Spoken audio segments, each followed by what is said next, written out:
Hello, stream. Welcome, Krim. Welcome.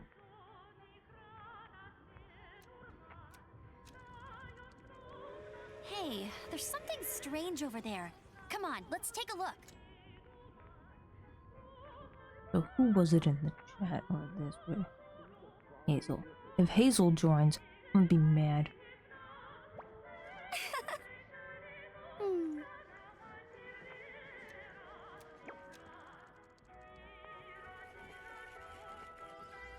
Bro, Hazel's being mean to me. Hazel's being mean to me, Graham. I fell asleep in Arc because chat the other day. Well, like in the stream, I didn't even mean to. I was so tired. My day was so long. I was so tired, and I just went. I just passed the right. I just passed right out. Ain't even my fault. And bro's like, "Hey yo, you should just try not falling asleep. Like that's good. Apparently that's a good fucking good advice there, bud. I'll follow it. Thanks. I love the attitude. Keep it non up, cause I feel like running. yes, Amber, we all do. We all feel like we're running.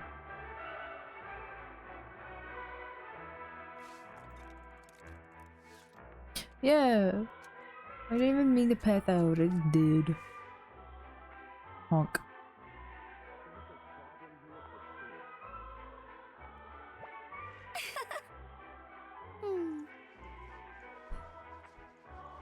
As said last stream, I did a bit of exploration. And I've gotten 20% done here because there's a quest there. I got 52% here. And then 64 here. So I've opened up pretty much every single small waypoint as well. And have gone insane. I have gone clinically insane. Do not know how well. Insanity. But I've stopped questioning my sanity a while ago.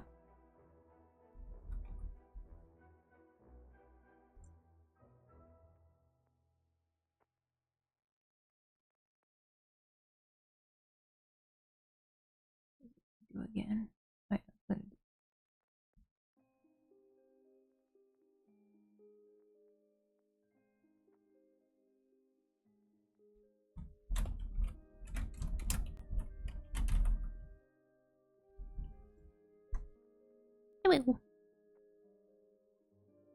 Alright.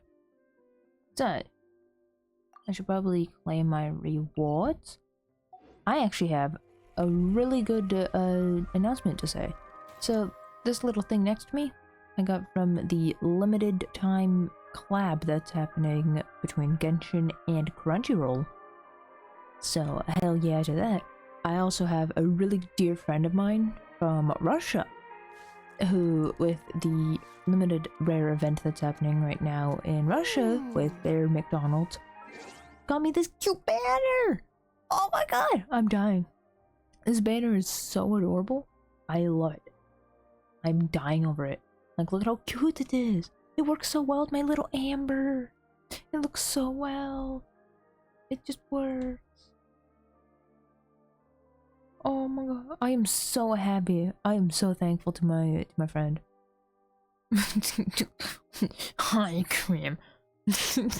I'm so thankful to my one friend for putting in the effort and walking all the way to a McDonald's that has it going.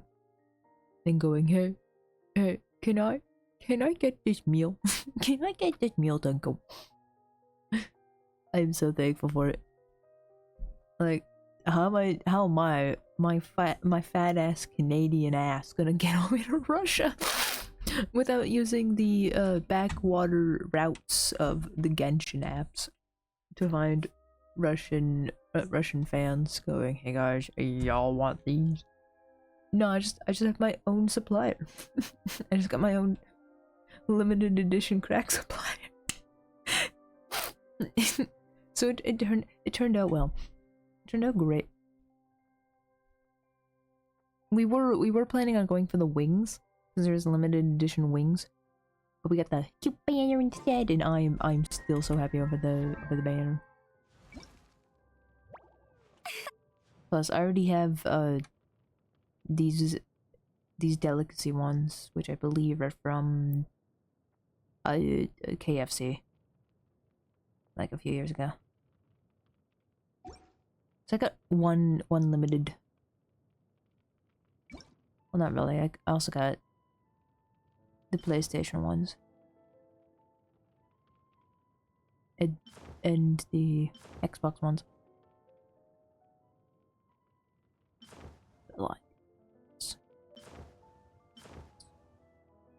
So I am very happy. I am very happy my collection is growing of random bullshit. I am being a bit of a hoarder. A hoarder of all hoarder. Well,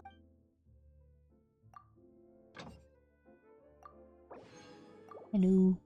Gimme.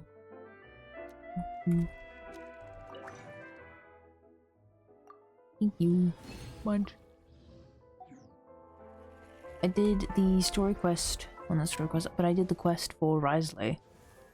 And I now have the one talent to help with being in Snezhnaya. I might use him more for some of the DPS battles. Even though I have no one else. I've got nobody.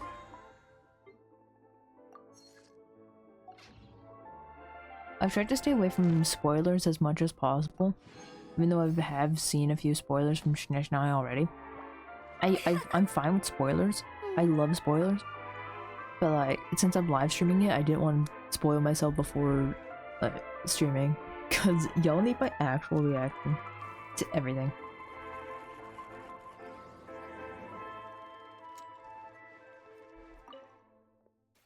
Oh, fag off. Let me open the carriage door. We go to Snezhnaya. Thank you.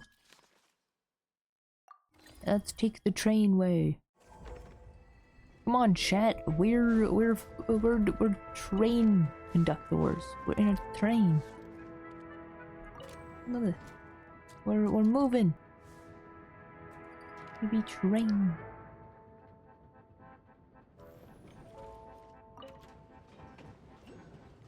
Me. GENSHIN has updated so much to be able to actually stand on a moving platform and not immediately fall off and die.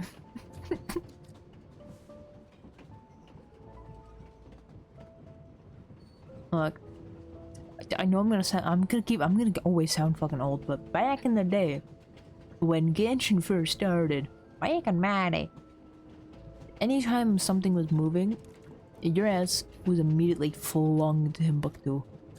You could not stand on it. You would just phase through it or die. No ifs, nans, nor buts.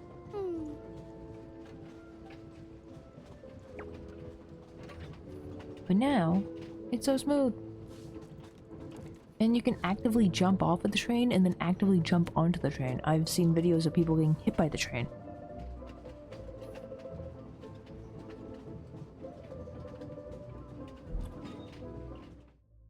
You can also see the train casually moving a smidge as well on the map. Jean will be upset if she catches us lazing around like this.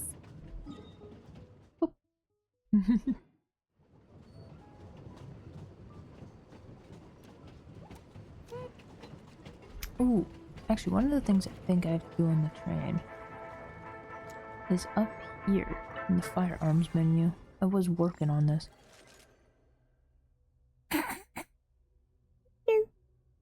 Denied. Denied access to life in my chat.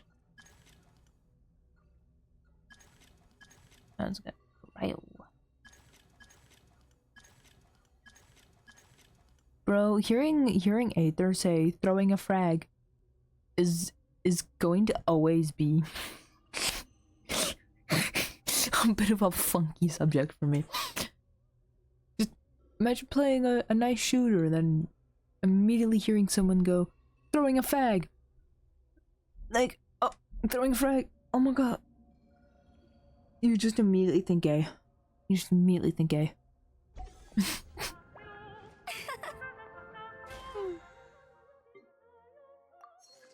That's all I think. That's all I think every single time I hear that. Aether. You know, people get offended by that nowadays. I'm not, but like other people get offended by that nowadays, Aether. You can't say that. How many people will get angry? So many people on Twitter. Will anyone listen to them? Probably not. They're all incels. But like, you you don't need that on your reputation either. You're supposed to be the traveler. You can't be against gays.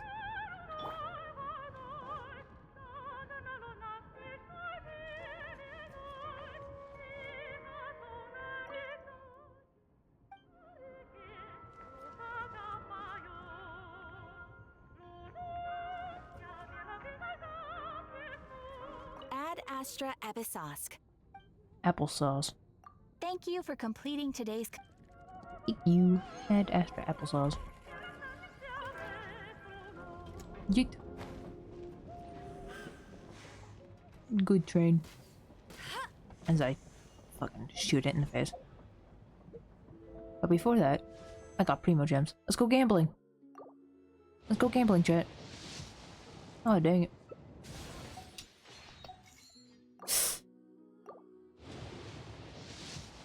Oh, dang it.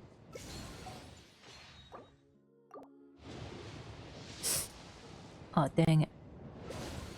Crim, give me your luck. Crim, hand it over. Give. Feed me. No.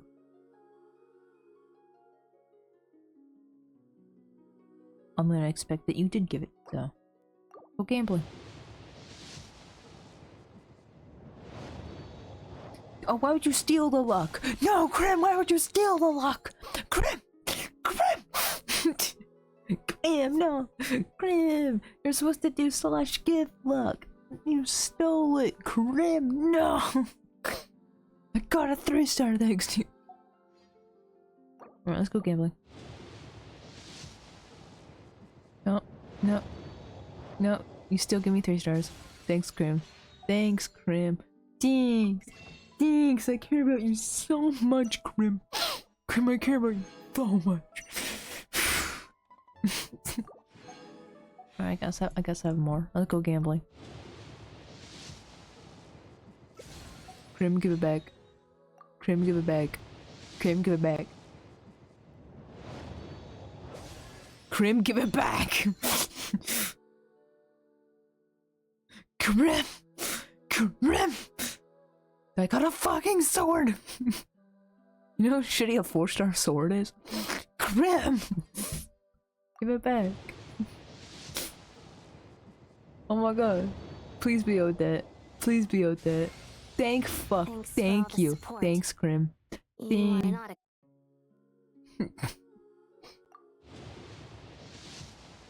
Go gambling more though.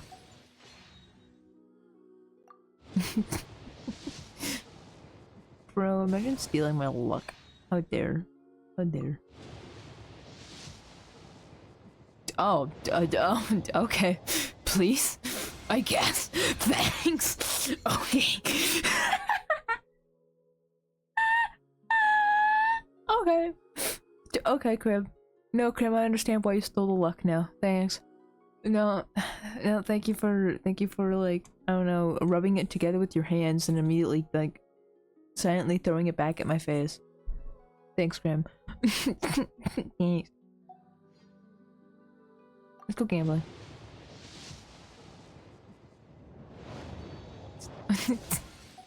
Oh, you stole my bad luck? Alright. Don't make sense. Thanks.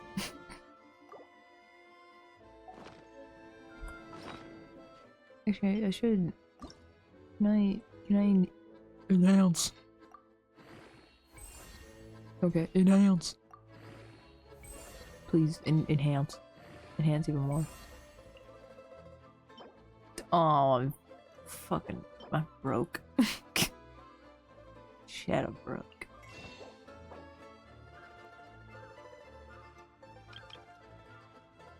Eek.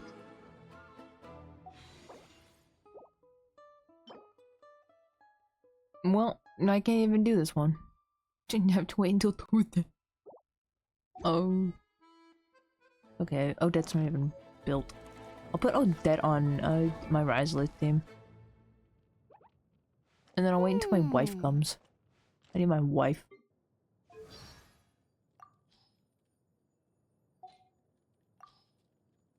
Well, if a simple,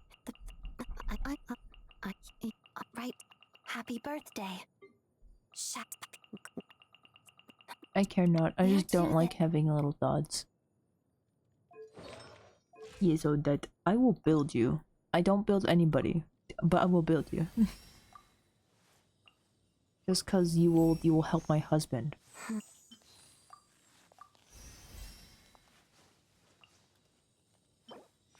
Aw.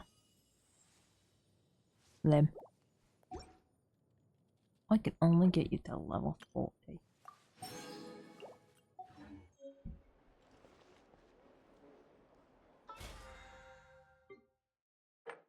Battle pass.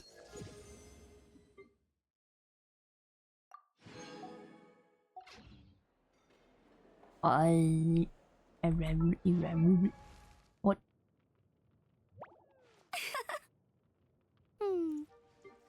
Oh.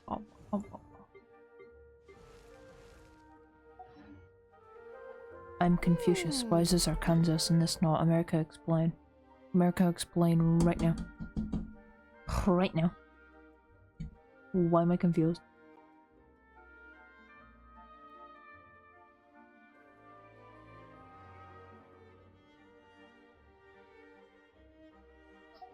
I'm scared. Okay.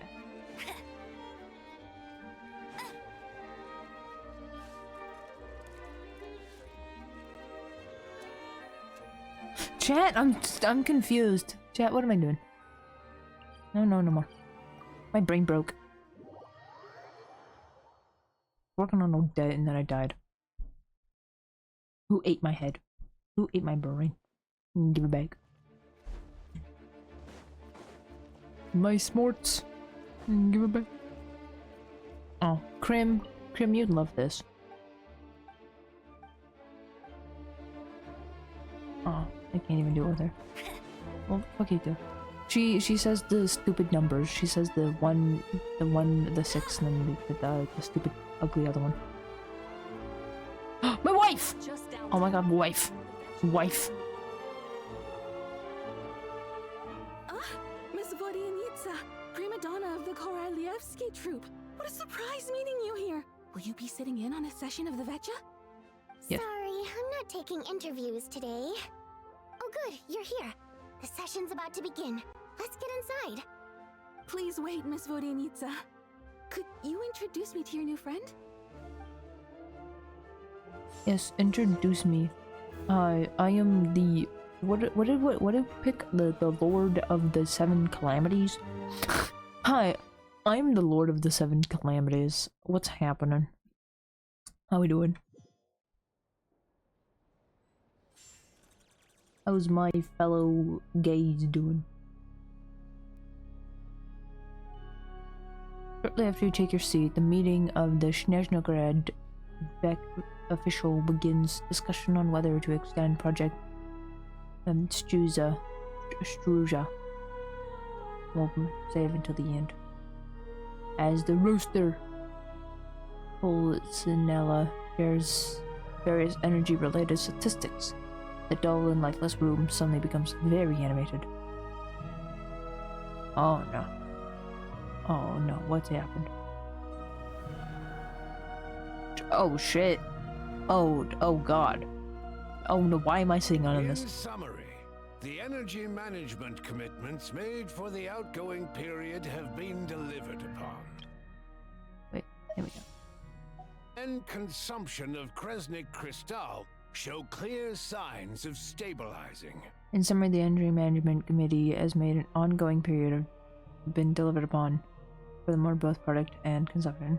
The relevant agencies have assessed the present circumstances and determined that the status quo can be sustained until the next period. For detailed statistics, I would refer you to the industry reports that have been distributed to all persons present. People find this guy hot. They find this little goober hot, which I can somewhat see the appeal, but he ain't my cup of tea. Sorry to say, my man, I don't go for you. It should also be noted that while the recent blizzards have led to a significant increase in people's energy expenses, this is strictly a short-term phenomenon associated with a remotely located monster. Ah, yes. Her Majesty the Tsaritsa is giving her full attention to this matter. We should have every confidence that it will be dealt with swiftly and conclusively. A financial report on disaster relief is also present in this report, courtesy of Pantalone. My other boy, my not husband, but like crush guy. I used to call him a husband, but like nah, I've changed my stance on him. I've changed my ways on him. I've changed. He's not good enough for me. I deserve better. I deserve better than him. He's but my K-pop crush. Yes. I have a crush on him, but he's a K-pop star and I can't do shit about it. Why does it keep getting noisier in here? They cover the same old ground every single time. The rooster never seems to mind, but everyone else is getting tired of it. There's a general lack of trust. People aren't seeing any tangible benefits that affect them directly. Of course, none of that will be reflected in any of the reports on the table. Yeah, if it weren't for these hard copy documents, I could have at least made something up. I've been meaning to ask, why are you still here? And why are you acting so chummy? Oh, don't mind me. I'm just out here trying to hit my interview quotas. Bring out the kvass. Ever read it? Best-selling newspaper in town. If I remember correctly, you guys don't even have a sales permit. You have to sell from stalls on the street. Okay then, best-selling street stall newspaper in town. Is she drinking? Is she drinking? On the... She has a hard cut. Order! We will now open the floor to the representatives. If there are no further substantive issues to discuss, we will then proceed to a vote on this motion. Who do we got? We got Pantalone. We got... I see Tartaglia, child. And I see... Signora. And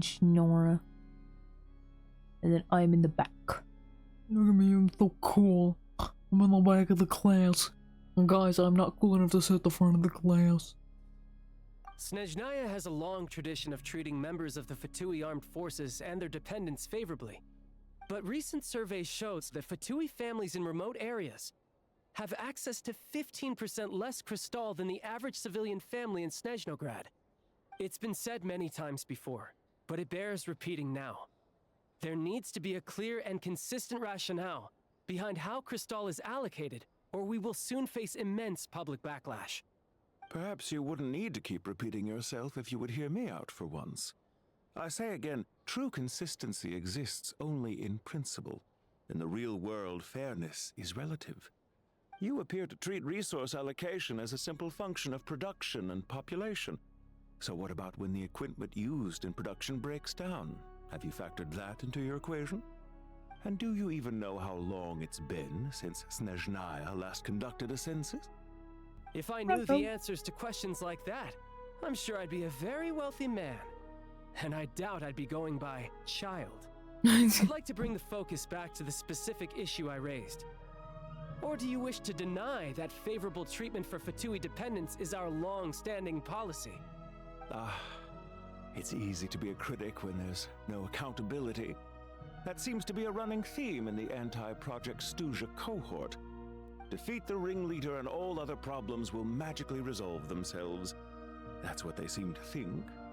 But in Okay. case you aren't aware, not one jot in my report would change whether Project Stuja continues or not. So you have no intention whatsoever of finding a solution to this problem? On the contrary, I'm the only one here who ever brings solutions. Child opened by speaking up for the armed forces. Regrator struck back with style and a war of words ensued. What the fuck? Fuck her. Get her off the tape. Get her out of here. Get her bitch ass out of here. Why she be dancing on my squeak? Get her dancing at him. Get her stupid ass double-handed fucking back talking ass out of here. I have no need for that.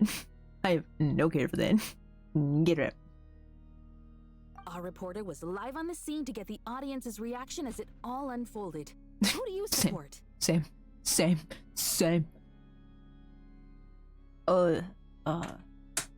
I do have to say, child raises a good issue of like, bro, why do you not have numbers? Where are your numbers at, bro? If like, what do you mean it doesn't affect the numbers? You should at least check it to see if it does. This guy's talking up his ass. He's talking up and out. It's annoying me. The people have spoken. Child received raucous applause from the crowd as he pushed Regrator onto his back foot with a relentless barrage of questions. It had to be seen Fucking to hater. be believed. Now you see why they don't have a sales permit. However this reporter wants to spin things, I haven't forgotten that Tartaglia was representing the Northland Bank when we first met in Liyue. So surely their relationship can't always have been this strained. You two are getting off topic. Let's focus on what the data is saying. Mr. Pantalone, may I speak on your behalf? Oh, please do. I'm more than happy to save my breath. Crystal distribution Oh, policy undergoes modifications with each new period.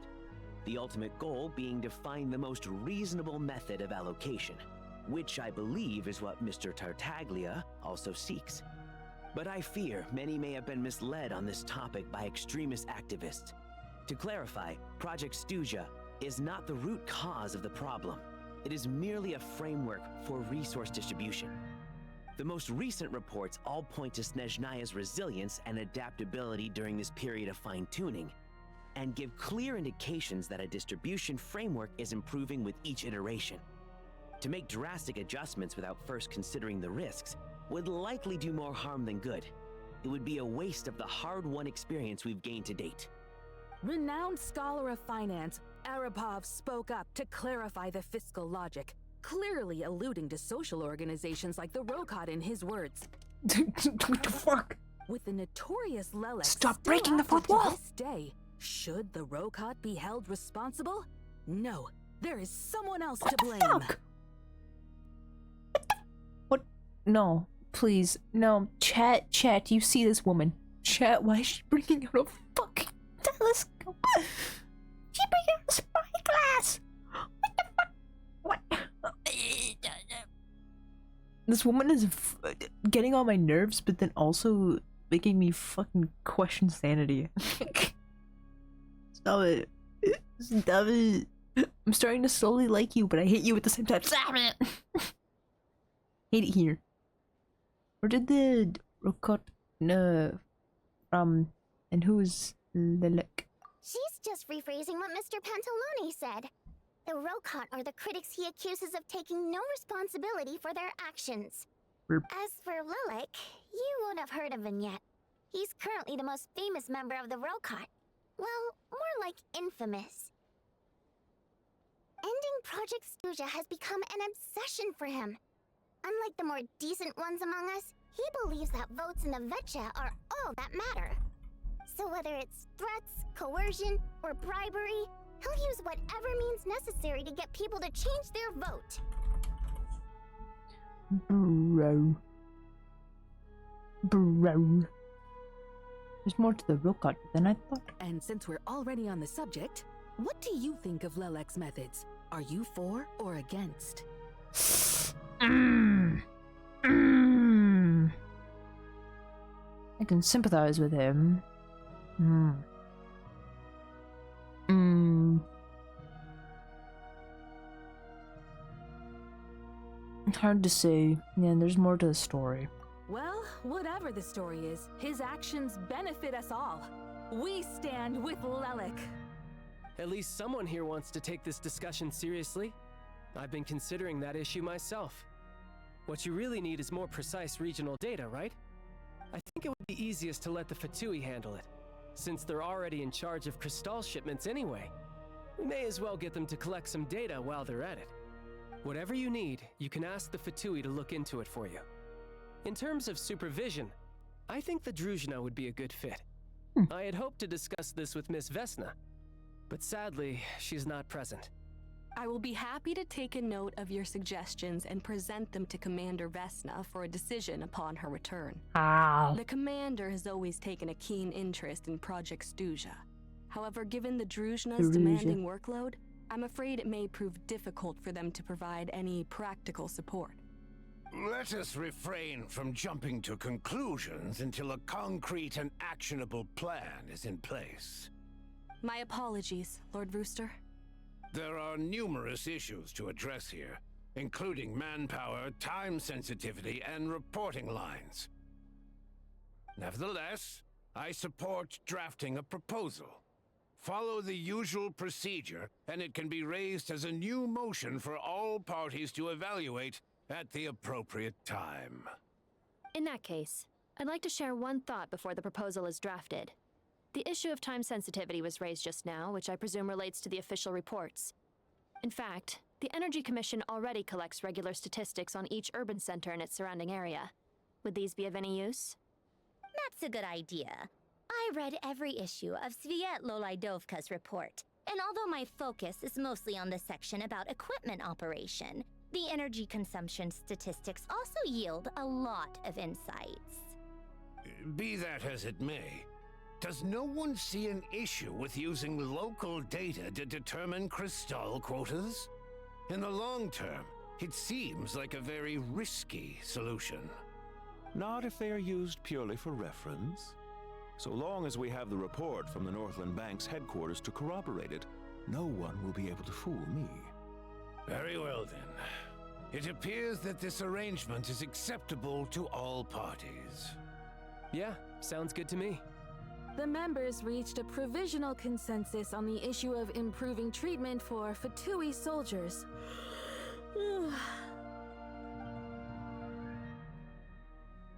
You notice the reporter jotting down a few words before suddenly crossing everything out and starting a fresh paragraph.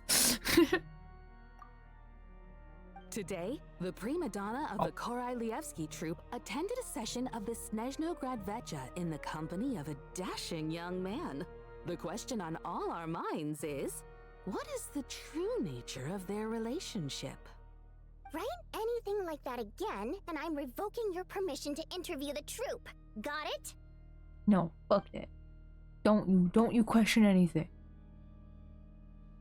Remaining discussion covers everything with the energy, the healthcare, technology, industry, and all parties that take opportunity express their stance on Project Struja. Struja. You ignore Minova as she carries on writing her sensational report. But after a while, you start to feel that reading the news from her might actually be more interesting than being here in person. Now then, if there are no further contributions from those present, we shall proceed to the final vote. Hey, check it out! Is that Chuganova? What? What made him vote against? Why now?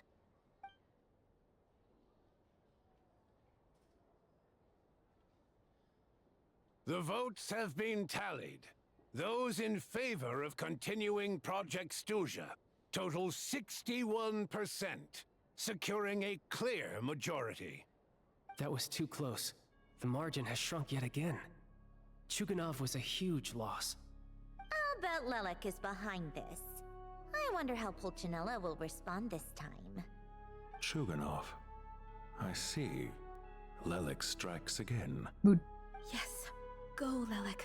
Once Project Stuja is defeated, our unwavering support at Bring Out the Kvass will finally pay off when we make our comeback.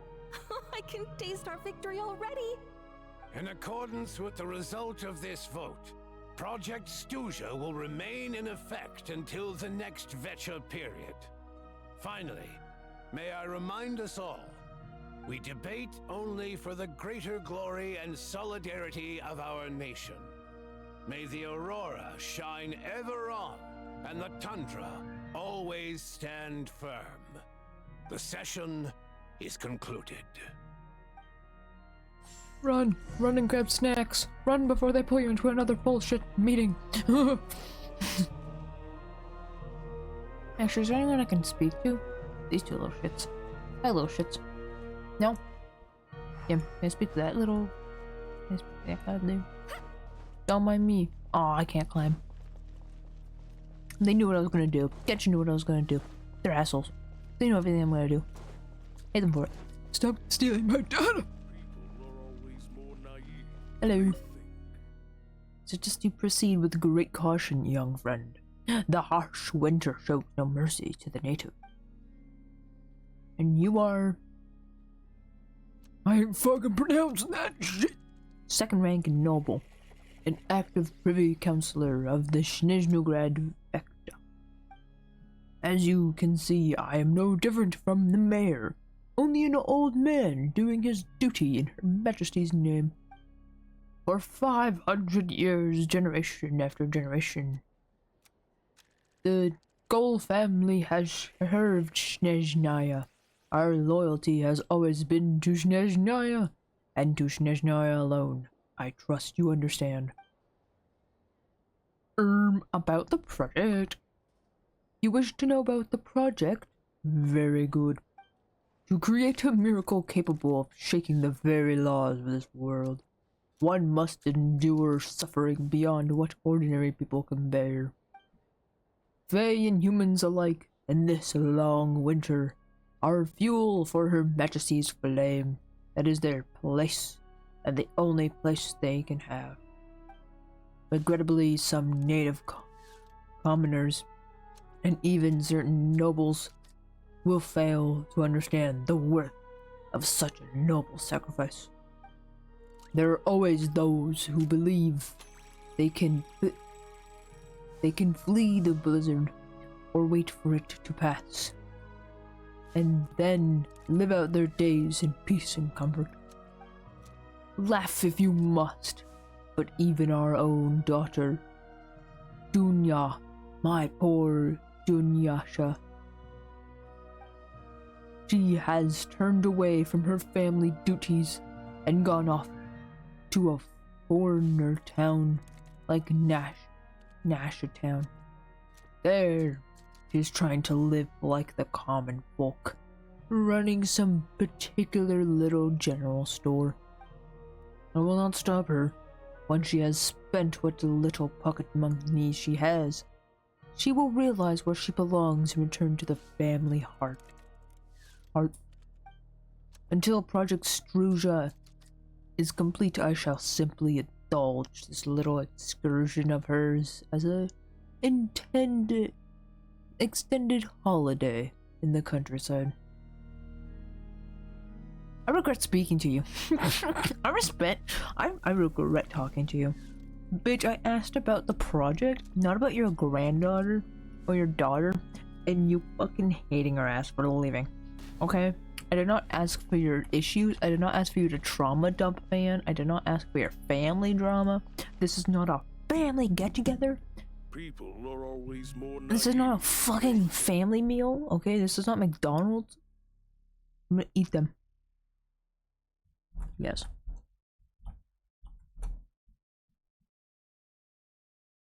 Like, bro, imagine you just walk up to somebody and like they just immediately tell you their entire fucking family trauma. Gosh, it all started.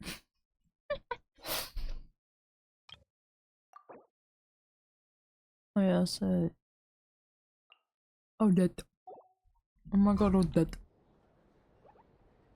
Nyom. I can't with that guy. I hate him. My wife! I'm sorry I left you. Oh my god, come here. No, I'm sorry, come here. I have to say, I really wasn't expecting Chulkanov to vote against Project Stusha. Why, what's so strange about that? Well, in principle, Snezhnaya's business and political elites ought to be the ones least likely to oppose it. As we heard, Project Stusha is basically just a resource distribution framework that requires everyone to cut back during the winter.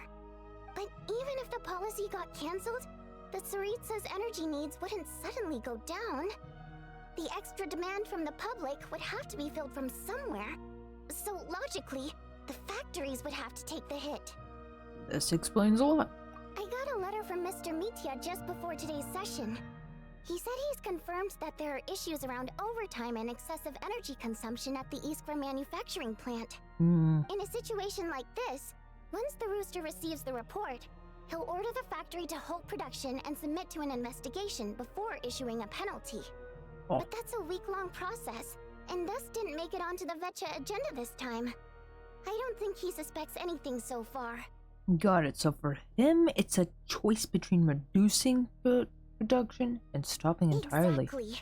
And as you know, he's a very selfish person. Yeah. I was originally gonna try and flip him after he received notice of the official sanctions. My plan was to convince him that the whole thing was completely unfair. Oh, not Rather flip than him just off. sit back Okay. and take the hit while his factory stopped production, he'd be better off voting to end Project Stuja. At least that way, no one else would be able to make any money either, because all the factories would suddenly have more limited energy to work with. But now, he's already voted against it, which means someone must have used more forceful means to change his vote. Just like with everyone else who flipped. You mean, Lelek?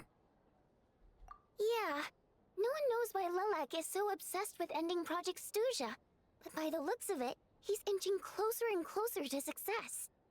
Lelik must have strong motivations, given how he'll stop at nothing to achieve his goal. Maybe he knows the full truth of Project Stuja. Maybe my next step should be to focus on him. All right. What are your plans for the rest of the day? Shall we head out? Hey, comrade. I noticed you were here during the debate. I didn't take you for a political enthusiast. Greetings, Harbingers. I just happened to have some free time today, and my new friend here thought it might be fun to check out the Vetcha. Ah, Odette must have introduced you. Looks like you two are getting along pretty well. I'll leave you to catch up. I should head back to the troop. Sure. Break a leg and all that.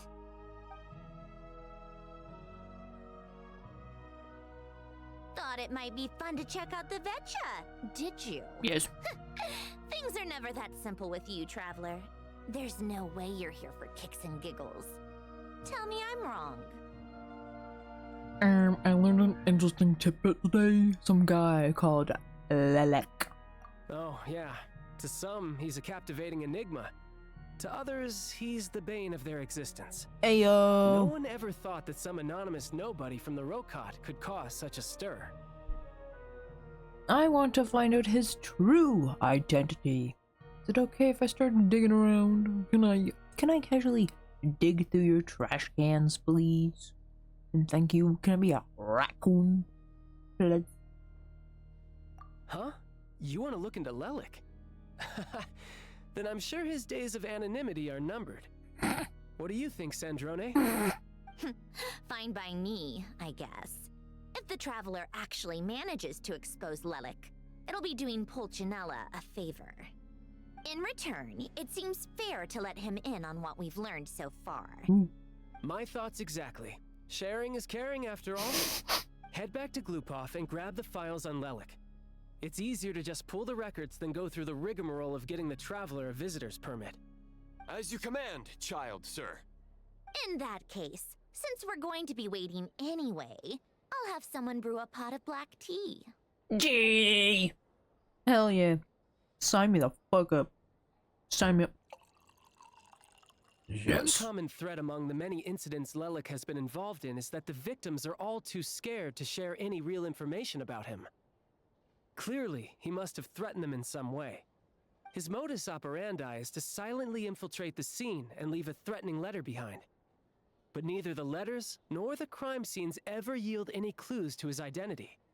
So all these files have to offer are short statements by the people affected. They don't give us a lot to go on. If nothing else, it shows we're dealing with a trained professional who's versed in counter surveillance. Yes, and to that point, he often strikes in highly secure locations. The victims are high-ranking and influential people who take their personal security very seriously. Guys, y'all remember what that fuck-ass reporter stated? She was thanking Lelek. I'm thinking, let's go beat her face in. I'm saying, we take out my inner frustration on her existence for information. Does that make sense? I think it works. I think it's a great idea. Anyone opposed? No? Chat, you're fine? You're fine with this? Okay, thanks, chat. Let's go beat up a woman. Just beat up a woman. Feeling good. Feeling misogynist. Feeling very misogynistic, guys.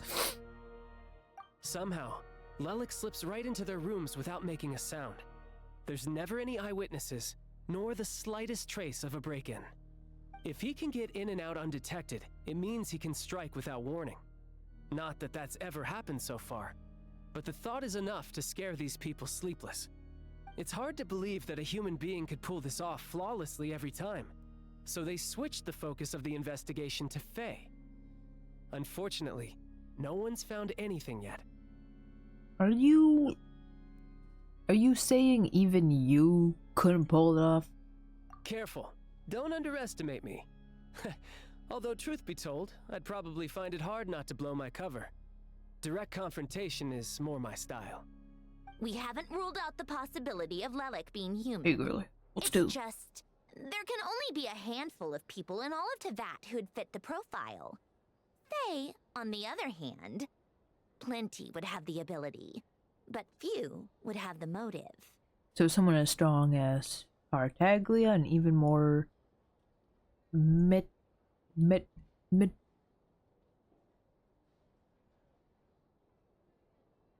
meticulous? No, not as strong as me. You'll never find the culprit with criteria like that. Let's go with a little weaker than me. Oh no, don't say. Oh no. Both of these are wrong things to say. Both of these are horrible things to say. Like, saying skirk is basically telling child, hey, buddy, you're powerful. I think you're better than your master. Which might piss him off. Or boost his ego. And saying Nivelette's just wrong. Nivelette's a fucking dragon. You can't outmatch a dragon, okay? You can't match an dragon man. Do I want to bloat his ego or make him mad at me? Hopefully this makes him mad at me, because I do not want his ego to go. There's no denying that Master is strong, but meticulous. We can only hope. He's just trying to find a reference point. Stop getting fixated on who's stronger than who. But that's the most important thing. In my opinion, anyway. Alright, let's take it down a notch or two. How about Odette as a reference point? She's someone we all know, and I've seen her in action. Odette? Yeah, that seems about right. Her skills are solid, and she's always calm under pressure. Except she's Fatui, so the likelihood of her working against us is pretty low. But yeah, much more accurate than your previous example, at least. No, wait a moment. Maybe we should interrogate that assumption. What do you mean? Which assumption? Her Fatui identity doesn't necessarily exonerate her. And when you think about it, the Rokot would be precisely what she needs to conceal her identity. Oh. Plus, she wouldn't need to be such a pro at covering her tracks. She'd already know where the Fatui will be and when.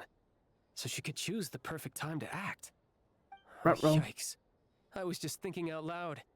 Why is this starting to sound like such a convincing theory? Still, what reason could Odette possibly have for trying to call off Project Stuja?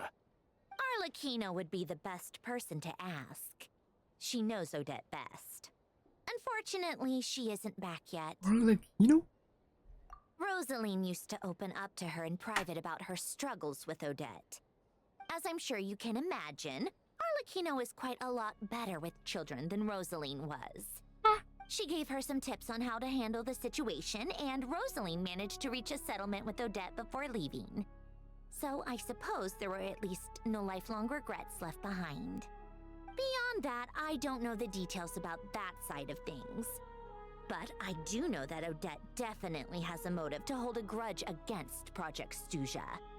The reason being, her father passed away during the early stages of the project. That was back before it had been named Project Stuja, when things were still being worked out. But in essence, it's remained the same ever since. Huh. The more you know. Rosaline was always so self-centered. I never understood why she started paying so much attention to Odette. Oh, even you didn't know about this? Oh. Is that such a surprise? If you cast your mind back, you may remember that Rosaline and I weren't exactly close. We had tea together a few times, but that was about it. Odette's past is no secret. Her father was a fetus and her mother was a very famous ballerina. On the surface, it looks like she followed right in her parents' footsteps.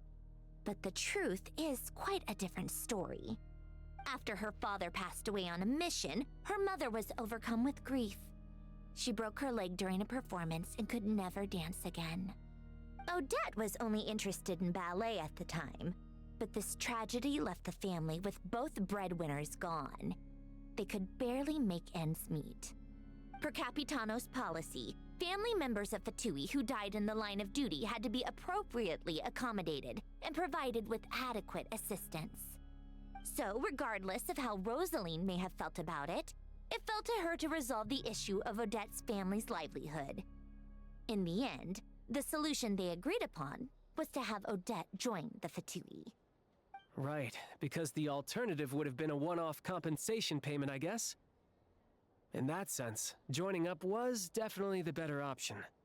Still, she must have had mixed feelings about it, right? If she doesn't even like the Fatui. It's just a theory. A possibility. But as a motive for Odette to become Lilith, A game theory. it holds up. That said, I have no idea where Odette's head is at right now, or what her conflict with Rosaline was about. Plenty of people were on bad terms with Rosaline. I have no intention of trying to figure it all out. So, Zenora actually wanted to mend her relationship with Odette? What? It's weird. Yes, but there's not much point in discussing that now. Yeah, back to Lelik. Since our investigations so far have turned up next to nothing, we've got nothing to lose by trying a new angle. Funnily enough, Tonya and I had actually made plans to go to the theater tomorrow to watch Odette's rehearsal. Unfortunately, thanks to this Lelik situation, I'll be stuck working overtime again. Which means you can go in my place.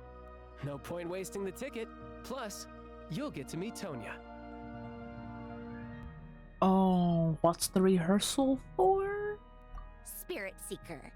Quite the classic ballet. It was passed down through Odette's mother's family for generations, though it hasn't been performed in years.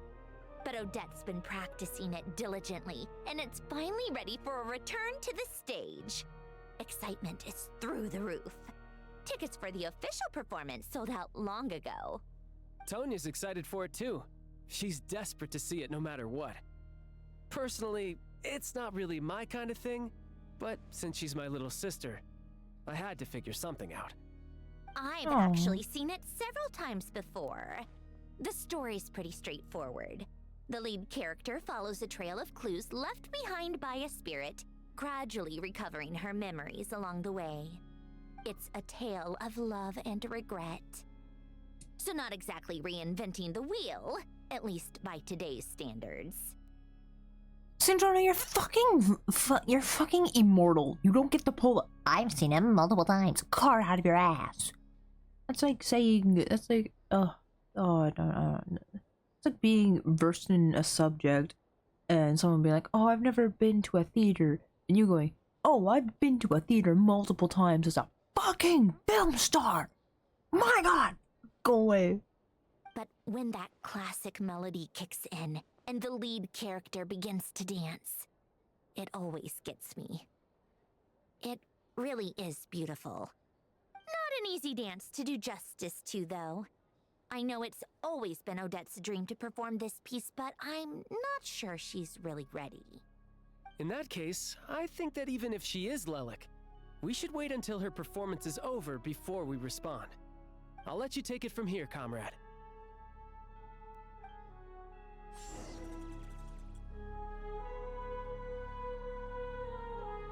Time to do some sketchy shit. Do-da. Time to get away with it. All the do out there. I'm also gonna put this damn toy away with my... It is annoying me. It's annoying me so much. Where is it? Not there. There's this one? Yes. Okay. Remove. I'm free. Chat, I'm free. I'm goddamn free. Yo.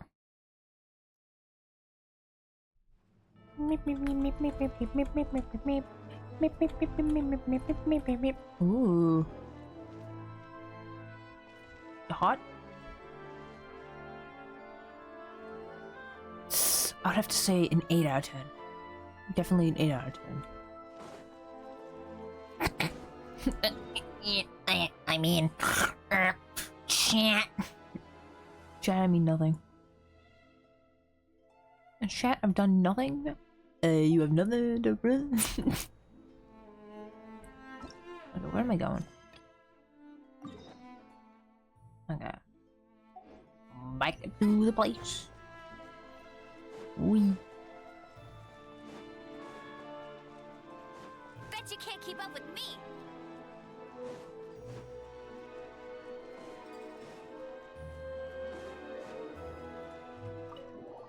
There we go.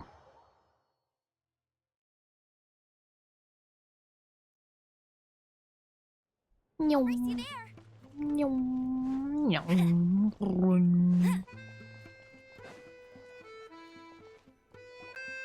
Hey, Paimon. Sounds like you made a ton of progress today. It's good that everything's going so smoothly. Next step is to head back to the theater and get a clear answer from Odette. Could be easier said than done. Even if she's the one, she won't necessarily admit it.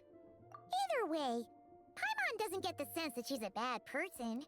Sure, she might have done some pretty extreme things, but Paimon bet she has her reasons. Maybe this is going too far, but like, with everything she's managed to do so far, wouldn't it make more sense in theory to be even more, you know, heavy-handed? Why leave a letter when she could, well, we know there are plenty of other ways to keep people in line, right? The point is, she could have gone further, but she didn't. So, if it is her, she's got some principles at least. Guys, she kicked puppies. But she hasn't killed any puppies. So that means she's an okay person. Yeah, Paimon. Yeah, no, you kick a puppy. You need a bit of help. You can't just kick a puppy and go, welp. No, you kick the puppy, you start feeling guilty as shit, and you get help for it. Alright? You don't keep doing it. Yeah! Well, all you can do is follow the facts wherever they lead. How are you feeling today? I don't care, but how are you feeling No today? change, really. But that thing Paimon told you about yesterday? Paimon feels like she can sense it more clearly now. Damn. Hearing you talk about your day. Makes Paimon itch for an adventure. If only she could be there with you so we could experience it all together. Yeah, I wish you could be there too. I'm not used to adventuring alone. But don't worry, we'll get to the bottom of this. Guess it's just one of those things. Never mind. Paimon will behave herself and keep resting. Genshin, when do we get full voice lines of the main character, please? Can I get more voice lines? Genshin, can I get more voice lines so I don't have to voice everything? Thanks. Thank you.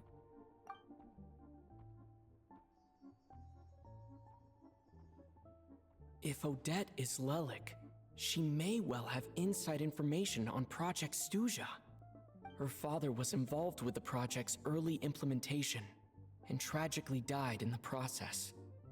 Now, she's dedicated herself to bringing it to an end.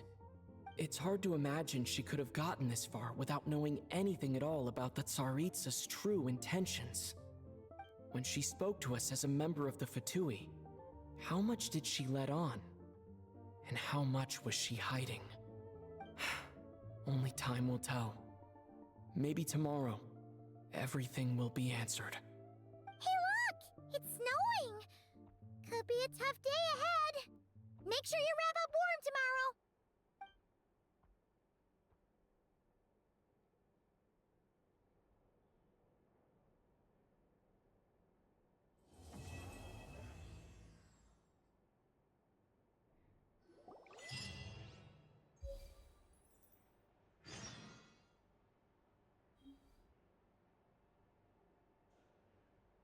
Time to take care of Paimon.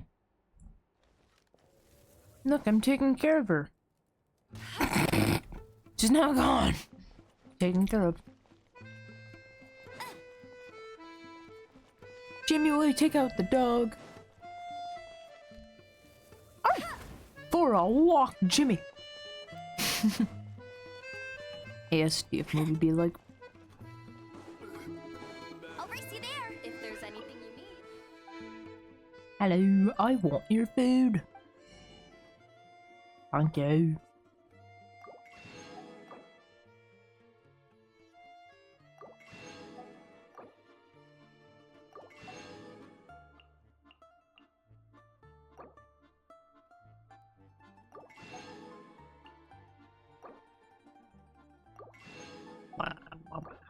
I'm so close to 5,000 on sugar. I'm sugar.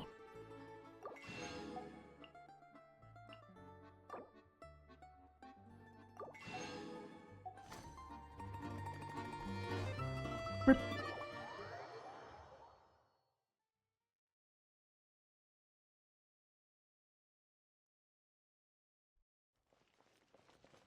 Rip. Rip. Yay, I got.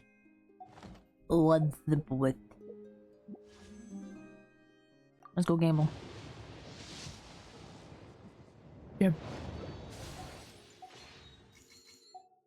Alright, I got 3 on the standard banner. Nothing. Nothing. And more nothing.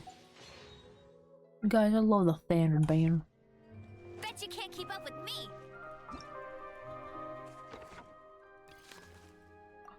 My rewards. Come on, go. I got rewards. Beep. Let's go.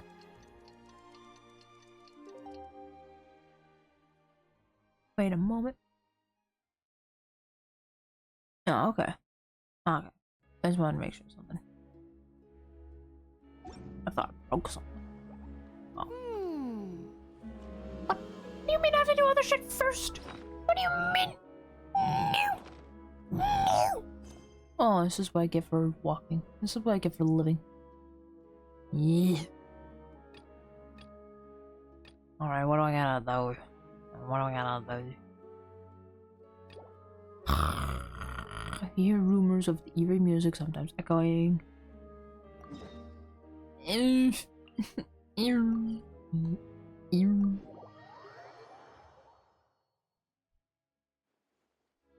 let's go deal with some ghosts. Let's go deal with some ghosts, shit.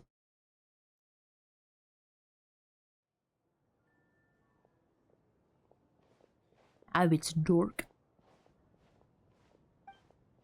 I have to say, with all the lights extinguished, the theater really does feel quite eerie. Is it because it's so empty? Maybe.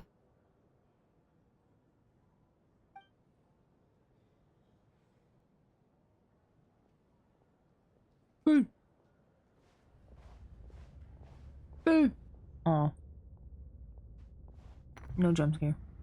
What was that? Oh. It was the wind. Did someone leave a window open?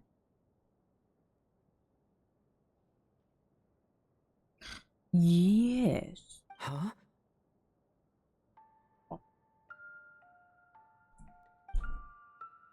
Is that really the sound of a piano?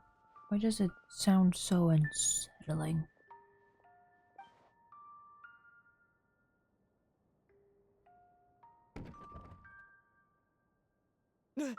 Oh.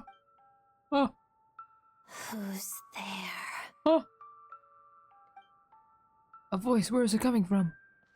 The cat. Traveler?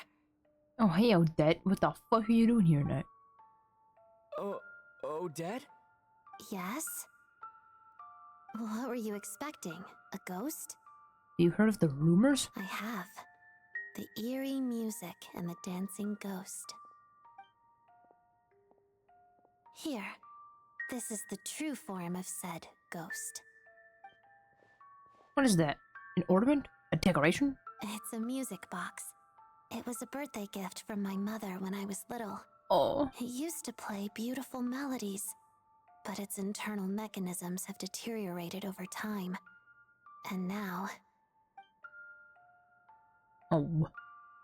It sounds terrible, doesn't it? It'll take some time to fix, but my daytime schedule tends to be quite packed, and I don't have the right tools at home. So I had to sneak off to my private lounge in the middle of the night. Wait, did you sneak it through that window that was left open? Did you just say your private lounge room? Yes, this area belongs to me. Doesn't it look the part?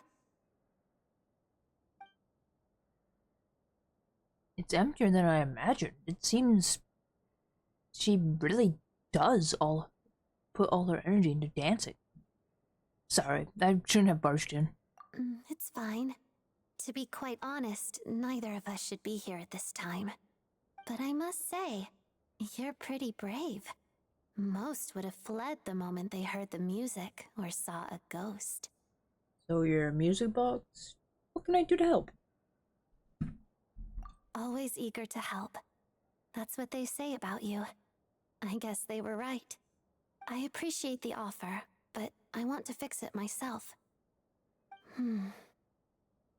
But if you could help me collect some relevant materials and keep it a secret from me, I'd really appreciate that. Consider it done! Also, it seems the decor in my lounge doesn't match your expectations. If you want to redecorate it to your liking, you're most welcome. Sign me up! Think of it as a reward for keeping my secret. Sign me up! I'm organizing. I'm rearranging this entire fucking place. My god, it's so boring looking. Fix it. Did you not want one? Vodyanitsa said fans would do anything for a peek behind the scenes. Oh, that said, could you hold off until the music box is fixed? Your redecoration project, I mean. Why? It scares people away. Makes it much more peaceful around here.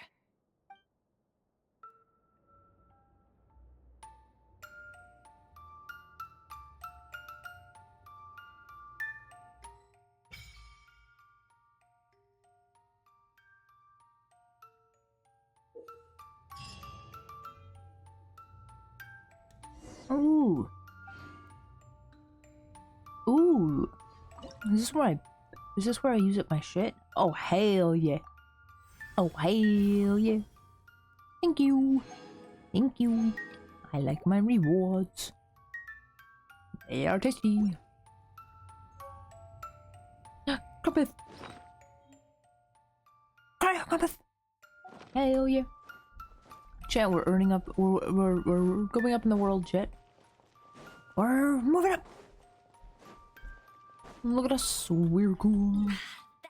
We're fucking magic. Magic. The Gathering.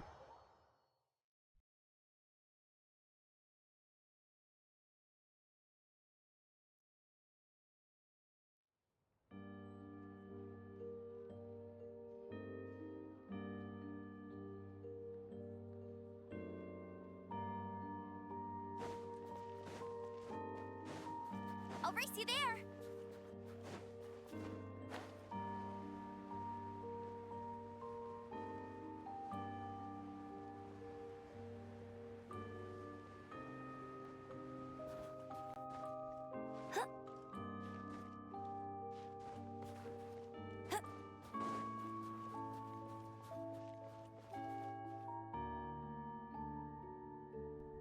I might cry if we go through all the effort to make her place look good, and it turns out she's a bad guy. Ah! I will cry. I will suffer.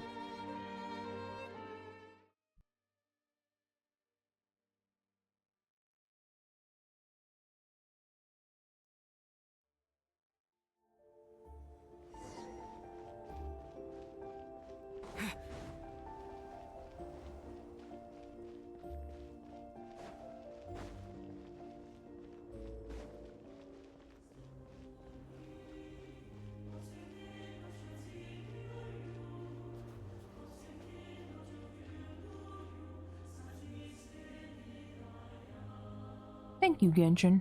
For moving the camera so far back I can't see anything!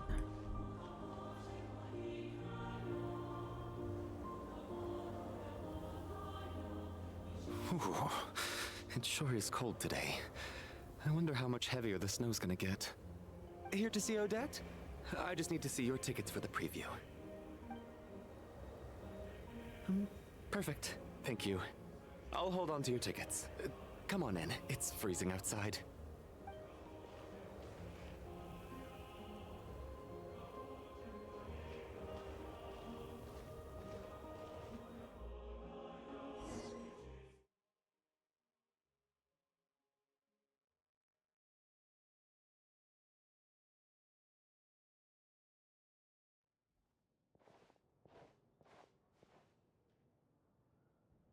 I think I'll leave the Lelic question until after the show's over.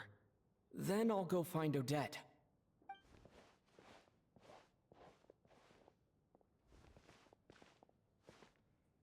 Child said he was originally going to come with Tonya. So I'm guessing Tonya's already here somewhere. Is there anyone here who looks like a Tonya? Let's see. It's a small audience. Makes sense for a preview. But wait. Oh, my I do boyfriends! see some familiar faces. Guys, my boyfriends! Guys, my boyfriends! We're definitely dating! I swear to God, they definitely are! They can't say otherwise! My boyfriends! And it's okay, Traveler, just look for the ginger. Look for the only ginger in the entire place.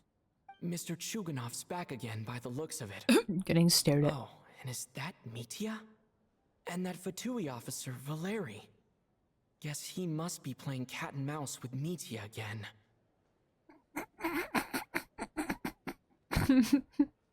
They're so fucking gay for each other. I can hear the queerness. I can feel the queerness from here. Oh my god.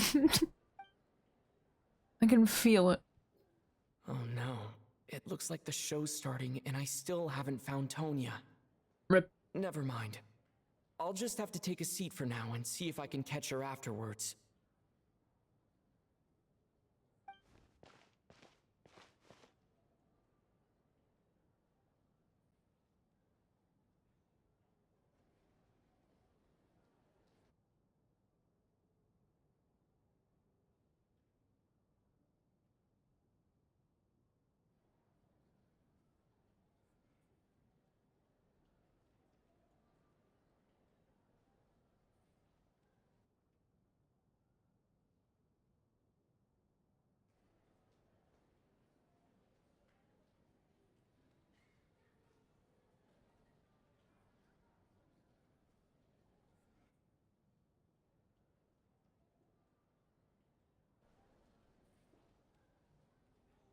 Chat, I can't hear anything either.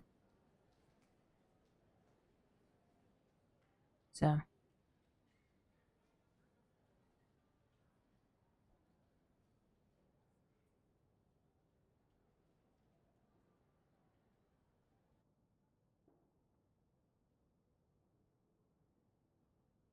Creepy.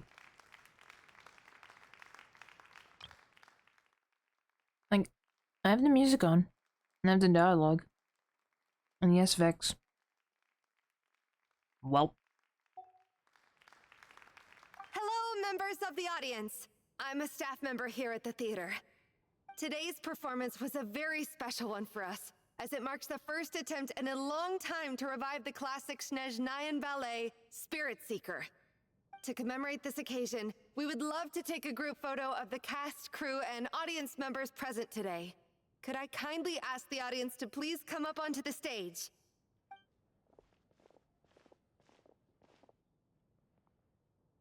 All right, everyone, huddle in a little more.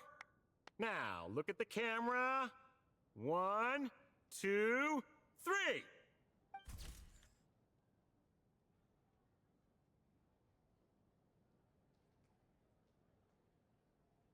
%100% gay. Oh look, see, the only ginger. The only ginger. Traveler, how did you not notice this? Oh, he's in here. Oh my god. Hello.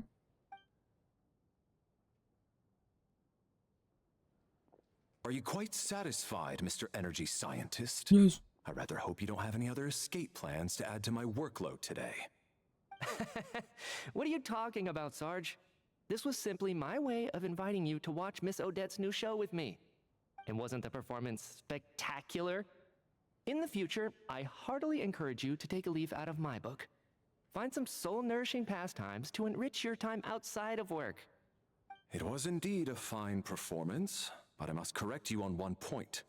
This is not time outside of work. These are working hours. Working hours and non-working hours are just a social construct. Human technology can never advance if we're too rigid in our thinking, Sarge. May we leave now? Already? I mean, I was kinda hoping to soak up the atmosphere for a little longer, but...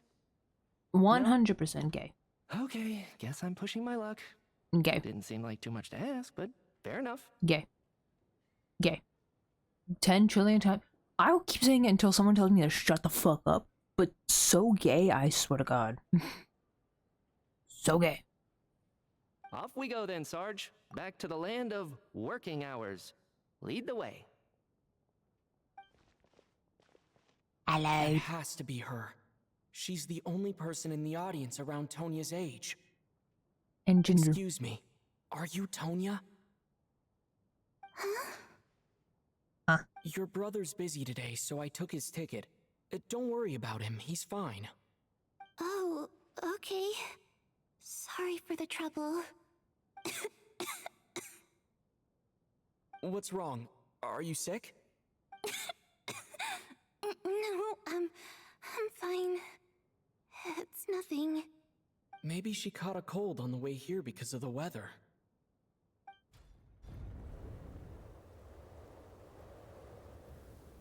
I haven't seen snow like this in a long, long time. No. It's most unusual. I know. It's completely white out there. You can barely see a thing. I've never seen such heavy snow in my life. Let's wait it out for now. You'd be lucky not to freeze to death in this weather, let alone find your way. Well, look at that. Maybe we shouldn't be in such a rush to get back after all. What do you think? Let's wait and see. Why do you need to take it so seriously? Fate has given us this wonderful chance to take a break. We owe it to ourselves to make the most of it. Come to think of it, there's a small inn not far from here that always keeps plenty of extra blankets on hand for guests. I know the route well. Shall I head over and borrow a few blankets? That way, anyone in a hurry can wrap up warm for the journey back. Just remember to return them next time you're over this way. Sir, there's really no need to go to all that trouble. Hey, it's no trouble at all. Wait here, I'll be right back. He just really wants to stay. What a kind gentleman. Very good. My wife and daughter are waiting for me at home, so I shall be heading back as soon as I get my blanket. So are you expecting us to go back to the Armory Palace wrapped in blankets too? Don't worry about that. I made arrangements in advance. Should I not return to the Armory Palace within 3.5 hours after Operation Showtime begins, an armed squad will be sent to collect us. They will escort us back. You are one of our key military personnel, so any weather-related risks must be eliminated. Operation Showtime? So, wait. Every single time you drag me back to work when I sneak out, it's a whole official operation? I gotta say, you've really turned this into quite a moral dilemma for me. It's snowing pretty hard out there. I think you should stay here for now. You seem a little under the weather. Sure. My brother might come pick me up in a bit anyway. Time to get to work. I should head backstage and find Odette. I need to look her in the eye and ask her about Lelik. Excuse me, are you looking for someone?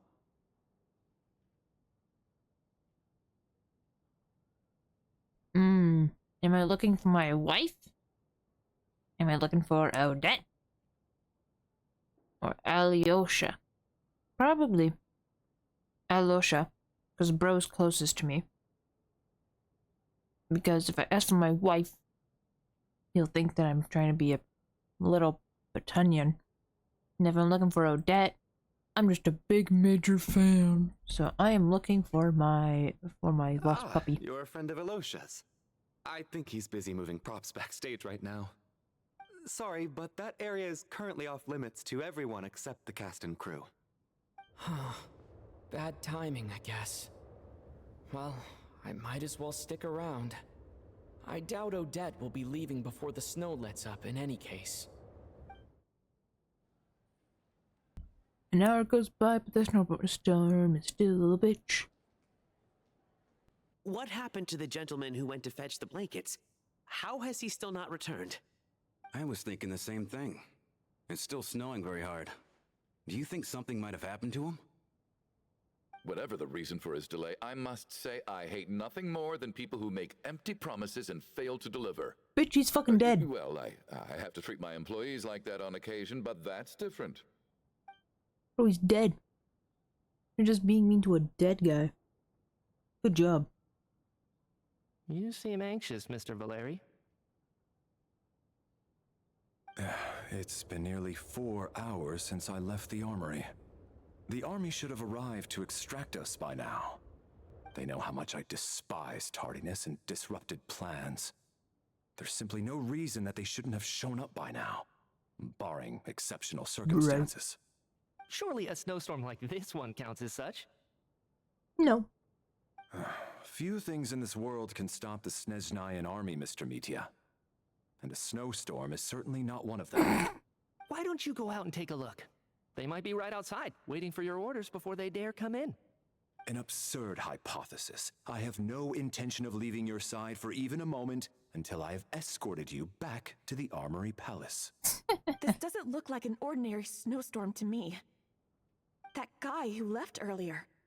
It looked like he just vanished into thin air. Either that, or my eyes were playing tricks on me. A man-eating snowstorm? Come on. Night hasn't even fallen yet. Spare us the ghost stories.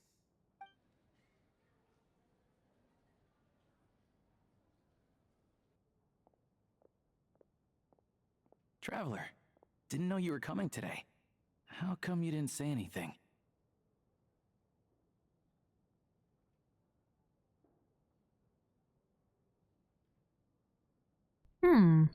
I'm not sure how to say this. I'm here for Odette. I'm here for Odette. Oh, right. I assumed you were looking for me and Vodenitsa. Odette's still backstage. Whoa, that's quite a snowstorm out there. I've been working backstage this whole time, so I didn't even notice. No wonder the audience hasn't left yet. Is weather like this rare, even in Snezhnaya? Yeah, snow like this. I'm sure I've seen it out in the wild before, but never in the city. Actually, I take that back. I don't think I've seen snow this bad even in the wild. This is something else. It's not normal. If even Alosha thinks snow like this isn't normal, could it have anything to do with that monster people have been talking about? We can't stay cooped up here forever. Someone needs to go out and take a look. Should I go with you? No need. I have plenty of experience with snowstorms. Besides, I work here while you're an audience member. I should be the one to do it.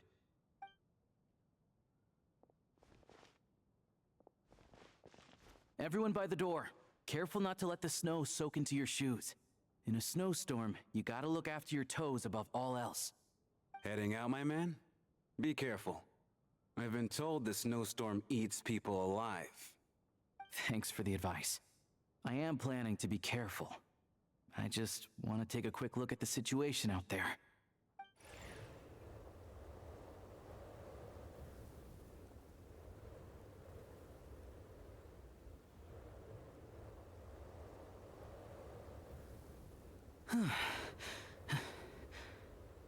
He's back! He's back! How was it? What's going on out there? Did you see any soldiers patrolling the area? Something about this storm isn't right.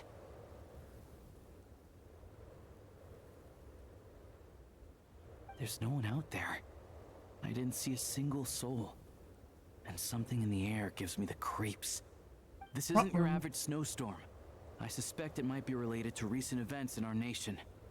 I strongly advise everyone to stay here until the snow dies down. Are you serious? So all of us are trapped here now? That sounds a little far-fetched to me. You fucking go into the snow go then. Outside and see? I, for one, am not risking my neck in that weather. Agree. I agree with this random ass wealthy merchant. Fuck you. Go into the snow yourself. Shoot. Go out and sniff the snow, okay? But go sniff your snow. I ain't gonna fucking drag your lazy ass back in when you start freezing of hypothermia. I ain't saving you. Go away. Wanna go home so badly? Go out there. I dare you. I double dog dare you. Triple dog dare you. Do it. Do it. If you want me to save you, pay me like 2 trillion more, please. Or like, I don't know, Snezhnaya money. I don't know. Just give me something. Give me something in return. Okay, I ain't saying you for free. I might be the most greatest guy in all of the Tibet, but I'm not giving highly enough shits about you. This just turned from a minor delay into a major hassle. Free time. We can only hope that our friend who went to fetch the blankets just ditched us and went home. Is it really that bad? But my daughter, I won't be able to read her a bedtime story tonight. Oh. Huh? What are you all still doing here? Whoa! It's snowing hard! The cast and crew from backstage are brought up to speed. So now we're stuck here? Oh, this is terrible. Luckily, it was just a dress rehearsal today, so there aren't too many people here. On the bright side, the theater's always well stocked with supplies. If the snow still doesn't let up as we get into the evening, you can spend the night here, everyone. At least, I assume that's all right? Odette? Yes. Fine by me. This seems like a sensible backup plan under the circumstances. My thanks to the theater for being so accommodating. What are you staring outside and praying for, my man? You anxious to get home too? Oh, your majesty the Tsaritsa, I beg you, please do not let tonight's snowstorm stop. This is a golden opportunity to spend the night under the same roof as the 2 top stars in all of Snezhnaya. Right. It's a once-in-a-lifetime I experience. need him more. I think I've changed my mind. Sir, if you so much as look at us funny, you'll be seeing stars in a whole other way. Behave yourself, or you'll be begging for that blizzard.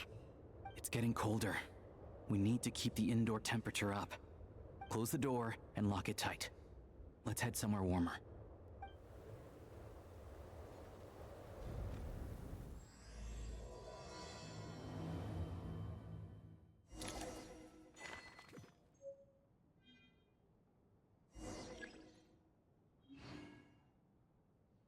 Oh my god. I get the poke. Younger sister of Tartaglia. He talked about her so often that this is the first time actually met her in person. Though in poor health and prone to coughing, she's excited about spending the night away from home. Aldosha, a hunter from Alatyr and a member of the Rokoto. He often takes part-time jobs. He's an expert with the Energy Commission and a prominent figure in the military. He has an exceptional command of all manner of energy-related technologies. Although he can be rather talkative at times, his scarf more than makes up for it. Oh, shut the fuck up. Head of the Special Assignment Battalion, Armor Palace Royal Something Guard. First Regiment. As a soldier, he's placed a great importance on planning and timing, and is currently assigned to protect Mitya, an important figure within the military. And I care not for anyone else. Look at them. Oh, I just said that and I fucking forgot about my wife! Okay, I take that back. Chat, don't clip that. Chat, I didn't mean to say a bad thing about my wife. I didn't mean to, chat. I didn't mean to. Cat, I swear to fuck. My wife. The prima donna of the troop. A mysterious Rusaka, whose extraordinary singing has captivated countless audiences. A member of the Rokot, she cares deeply about the welfare of ordinary people. No dead. Principal ballerina of the troupe, also a member of the Fatui, and again it is becoming the next harbinger. Fair lady, she is additionally suspected of having the identity of Lelek, who operates within the shadows.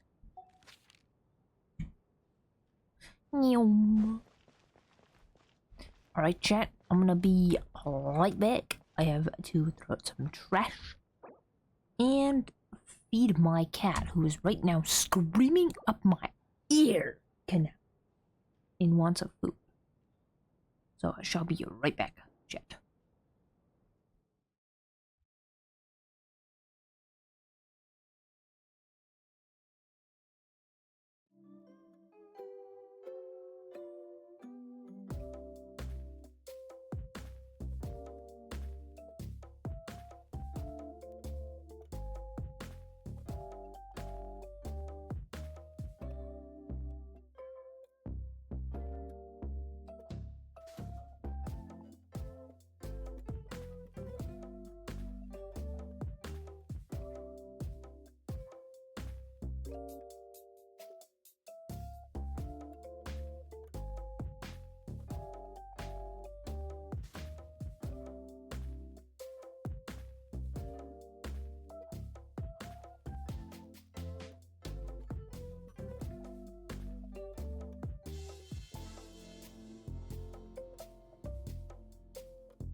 Guess who's back? Chat.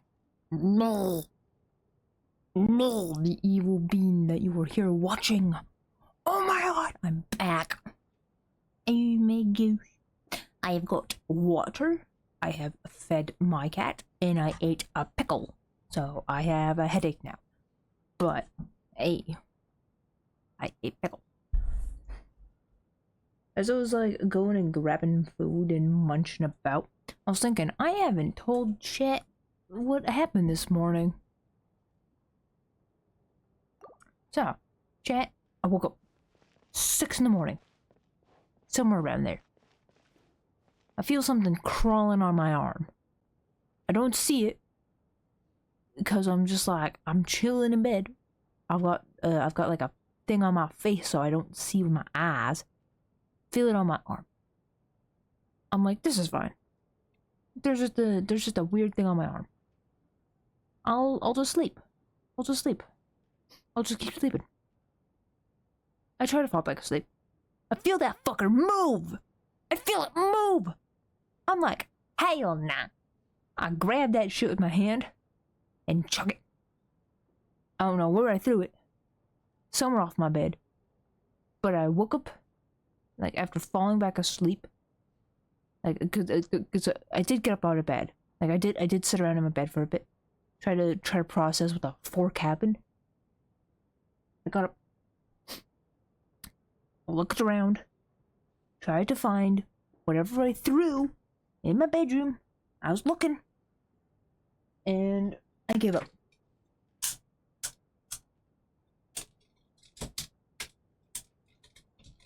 I gave up to whatever was in my room. I gave up to finding it. So, I went back to bed and passed out. Wake up at my usual time of 8:30 with my alarm. I once again check around. I'm moving shit around, looking about, trying to find it. I can't find it! Now I think I'm insane. Now I think I'm like imagining it. Because I woke up, there was nothing. There was no evidence of that fucker being around. Like, I think I'm going insane. But then I go to my bathroom. And I look in the trash can. There's a fucking spider. I'm like, okay. Why is there a spider in here? I swear to God, I just cleaned the entire bathroom deck the other day. What are you doing here? So, I don't know what's happening, but like, I got spiders and something that is probably plotting a fucking vengeance against me in my room. Something is plotting something. If I wake up tomorrow to something on my arm and it's that fucker again, I'm going to flip. I'm going to immediately tweet some nonsense, have a stroke, and probably, like, I don't know, door flip out of my bed. Like, I'll somehow backflip out of my bed. I'm not handling it. I'm not dealing with it. I'm fine with bugs. I'm okay with bugs. Bugs are chill. Me and bugs are, like, peak. I used to live out in the boonies. Out in the middle of Bork Fork nowhere where the Wi-Fi barely gave any amount of crap. And, like, there was bugs everywhere. Bugs were basically a part of the bed. But, like, I was not expecting it. I was not expecting to wake up at 6 in the morning to a random creepy crawly on me. As much as I tried to go back to sleep, it didn't work. Did not work. So that's my experience. That was my experience today, chat. And that was my morning. It was great. Wonderful. Would not recommend.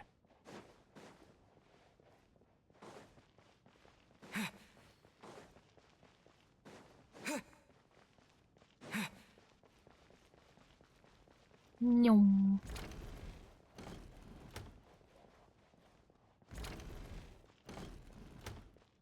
Yo. I have to say, even though today was a rehearsal and there were some hiccups along the way, Miss Odette's performance was one of the best I've ever seen, even compared to an actual show. Actually, I still haven't checked underneath my bed for the bugs.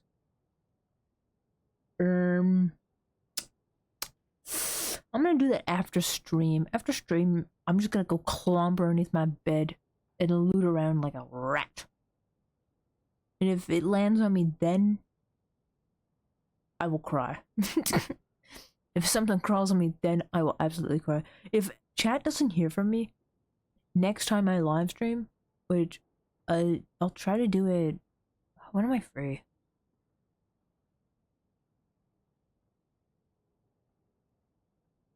I guess I'm free late Wednesday.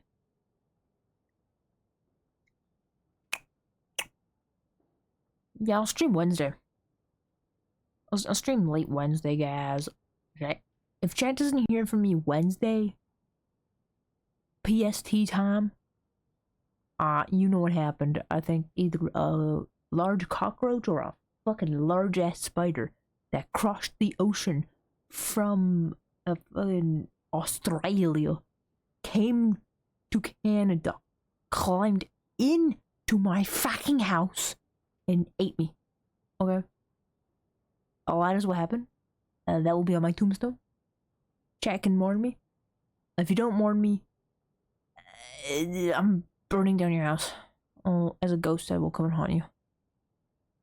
But people who know me, that party, you throw a birthday party, I'm happy, okay? That birthday party that I've been wanting for a while. Yes. Death birthday party. Give me cake. First slice, mine. You take that bitch, I eat you. Okay? I will come back from the dead. And I'll come through. You'll die too. Don't take my slice of cake. Man, it's my death day. Leave it. Jeez, people fucking stealing my cake. Oh, I couldn't agree more. Especially considering the weight of the subject matter. It takes a truly seasoned professional to do justice to a theme like love and regret. Do you think we were coming on too strong? Odette's ignoring us again. Yes. What about you? What did you think of today's performance?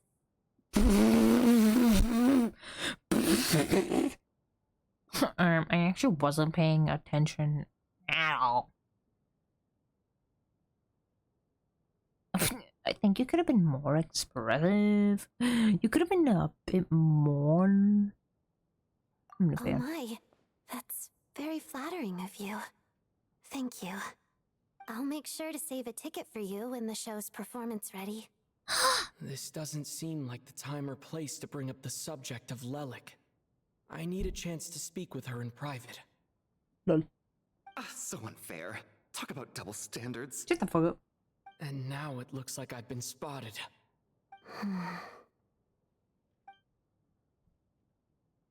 You know Mitya too? Mitya. No, I don't. I just have a feeling that he might be dangerous.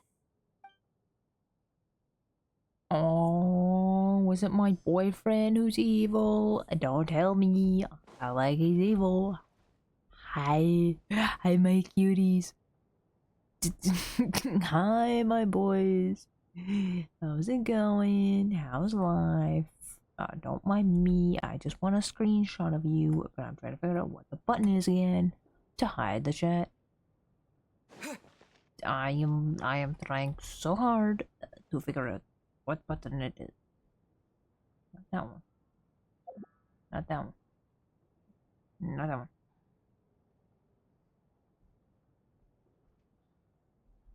None. That's okay. I'll just take a. I can't even take a photo. Oh, that's so gay. That's so gay to me. What do you mean? You know, I'll just look away. I'll just look away and take a screenshot. In the old-fashioned way. There we go. Then I can send it to all my friends. Guys, look at the guys! Guys! Guys, look at my boys! Oh my god! This is highly irregular. A delay of over an hour during an operation like this theoretically warrants a Harbinger-level response. I wonder what the issue is. The storm, or something else. Sarge, the day you learn to let go and just enjoy moments like this is the day you'll finally understand the meaning of life. Ah, why, hello, sir. I believe you were the one sitting at a nearby table back at Podvorye Restaurant. Any friend of the theater's star performers is a friend of mine. It's a pleasure to meet you. I'm Mitya from the Energy Commission. Greetings. Major Valeri, head of the Special Assignments Battalion. Armory Palace Royal Grenadier Guards, 1st Regiment. I am here to ensure Mr. Mitya's personal safety. Please let me know if I can be of any assistance. Whoa, you can be of many assistants. To, no, shut up. Hi, I'm Rue. Delighted to meet you both. Mr. Traveler, I cannot help but notice that Miss Odette is stealing glances at me. Any idea what that could be about? I've racked my brains, but I can't think of anything I might have done to offend her. Perhaps she noticed me spacing out during her performance? No idea. Nah, keep racking those brains, you'll figure it out. Oh, do I want to be an ass to my boy or not? I think he would like me being a spicy little bitch, so I'm gonna so I'm gonna pick this one. What? You mean I really did do something to upset you? Well, thanks for letting me know. So, Mr. Mitia, is your work related to Project Stuja? Yes, that's right. The higher-ups in the Fatui transferred me from the Energy Commission to the Armory Palace because they wanted me to... Oh. Really? I can't even talk about that? Pretty sure it counts as part of my private life. Sad. All right, I won't say anything. Sorry, traveler. As you can see, I'm afraid this pleasant chat will have to end here. No. No. Got silenced. My boy got silenced. He got yeeted into shut up. Alright, how's my wife doing? Hi, wife. I don't think it's ever been this lively backstage before. I didn't know you were coming today. Hey, have you seen Chuganov? I heard he was coming today. Have you spoken to him at all? Not really. I'm with you. This could be just the chance we need. Yeah, I gotta figure out a way to coax some more intel out of him. I want to know why he suddenly changed his stance on Project Stuja. What exactly happened before the most recent Vetcha vote? For the Rokad, or just out of personal interest? Shh! There are other people around. Don't say the R word.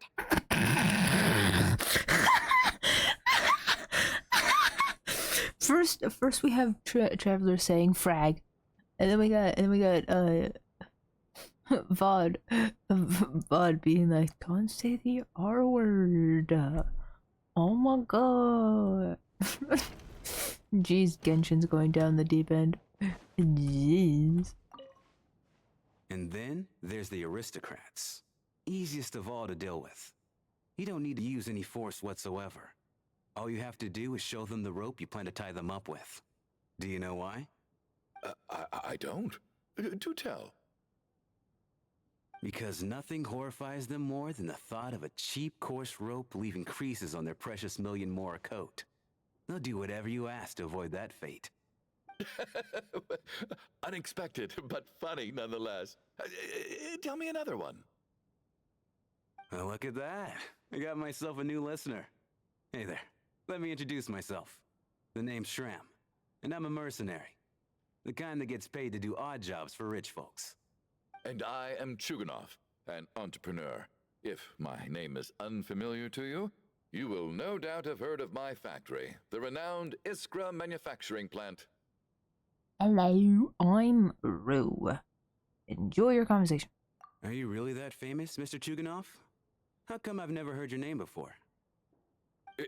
Excuse me? Is that a joke? Or are you being serious? Oh, I'll have to ask my rope later. He's probably tied up more entrepreneurs than I've ever heard of.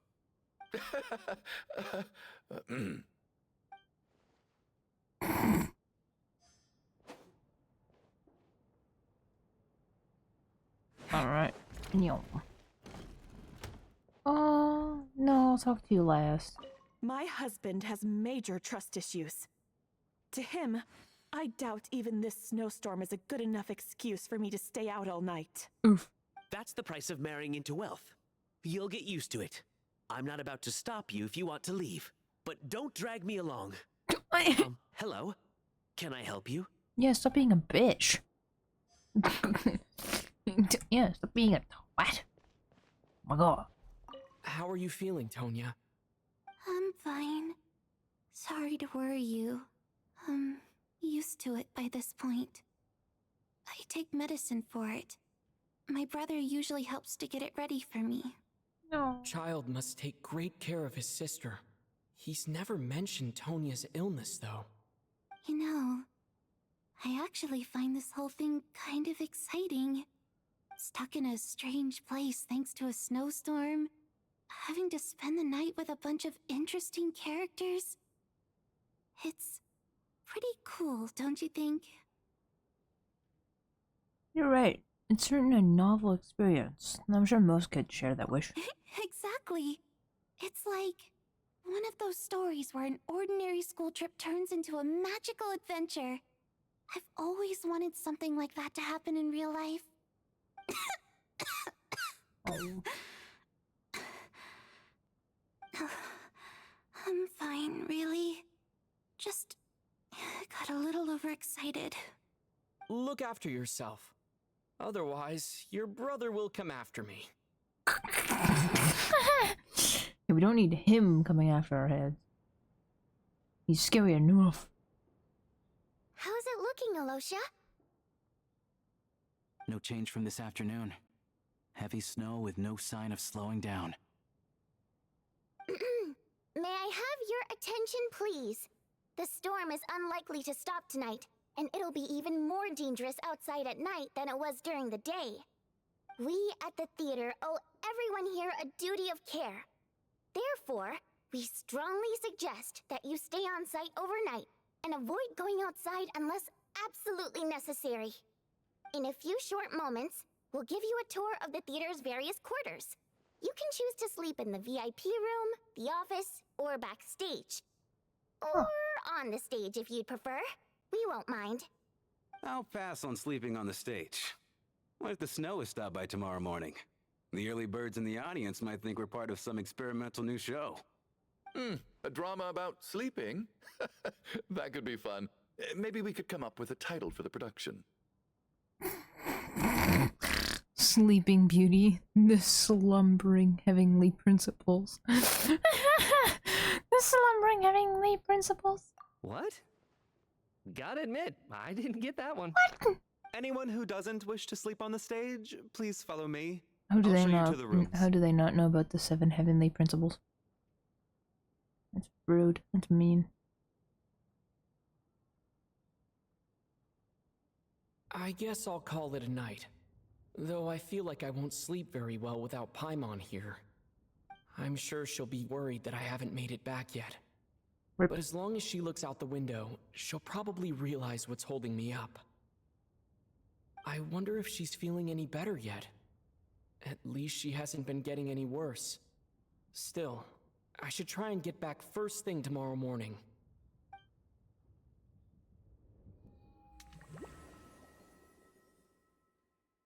My dweem.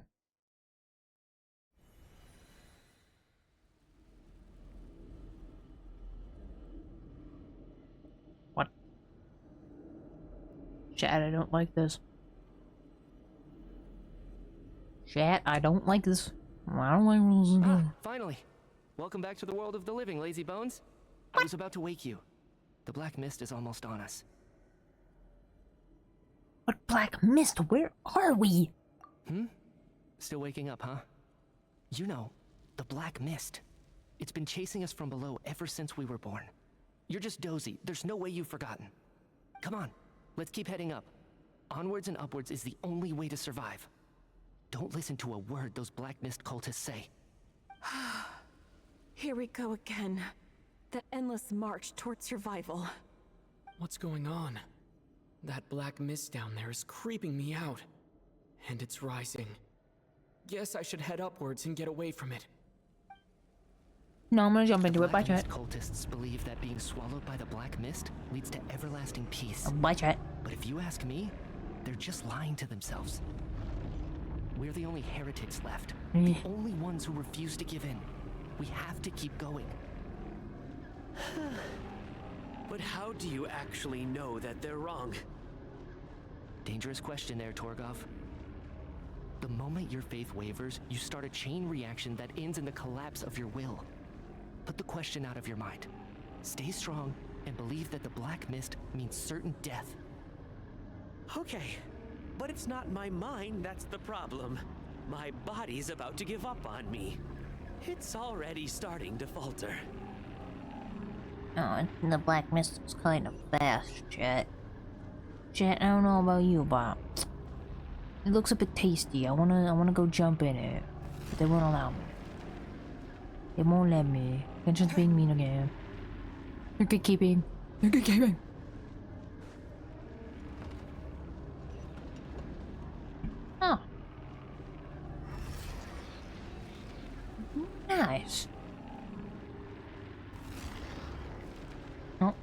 Oh, there goes a photo.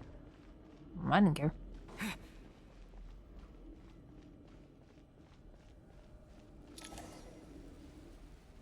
I can't do this anymore. I've had enough of being forever on the run. What's the point of it all? All this will pass eventually, I promise. Keep fighting. It will be worth it. You accuse the Black Mist cultists of being liars. But you're lying too. There is no end to this path. It keeps going up forever. There was never any hope to begin with. The cult of the Black Mist has poisoned your mind, Sobolova. Are you thinking of giving up as well? I am. I think I'll take my chances with the Black Mist over this perpetual torture. As much as I detest the Black Mist cultists, I'm just too weary. Then I bid you both farewell. Let me put my personal opinions aside for a moment and say, I hope that you both find peace within the Black Mist. We're just gonna give up on them? Fate always appears so impossibly complicated. But at moments like this, its raw simplicity is laid bare. Their fate was sealed from the instant they entertained doubt. From then on, the outcome was both inevitable and irreversible. Let's go.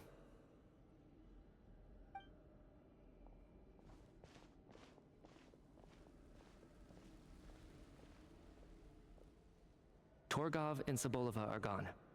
I never thought the day would come when even they would be swallowed by the Black Mist. It's just you and me now.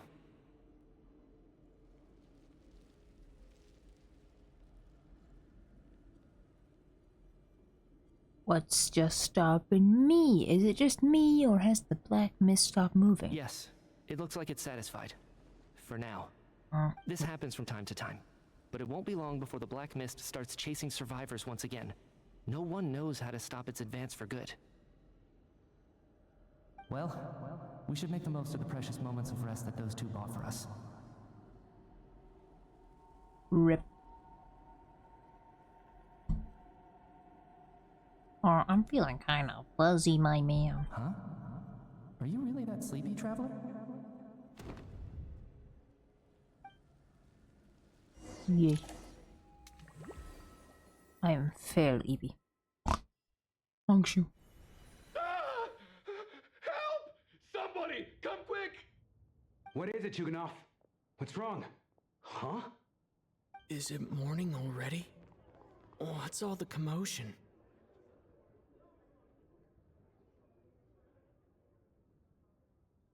Sounds like it's coming from next door. I should check and see what's going on.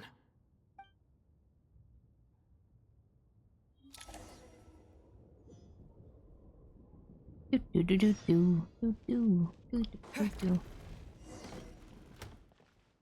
No.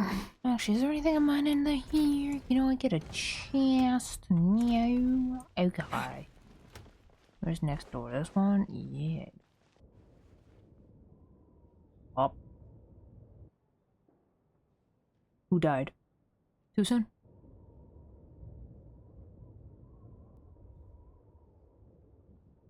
Don't look, Miss Tonya. Stay here. Okay. What happened to them?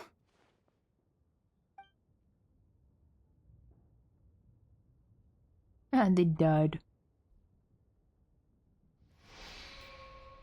Two people are lying down in a room completely still as if still asleep.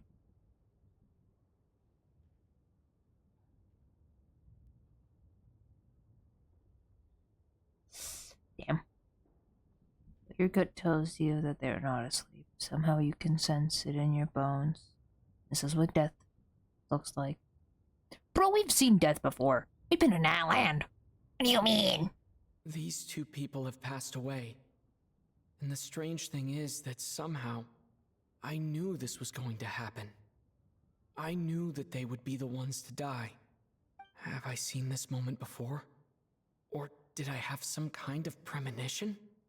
I can't remember what it was. Let me take a look.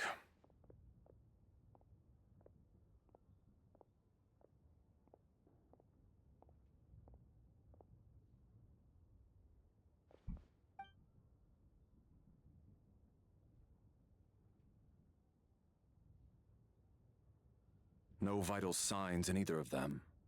They're dead. The cause of death, however, remains unclear. No wounds on the bodies, no signs of a struggle, and no skin discoloration caused by the buildup of toxins. But just last night, they were chatting and joking away. This is so sudden. Could they have had pre-existing medical conditions? Even then, the odds of them both dying of sudden complications on the same night are extremely low.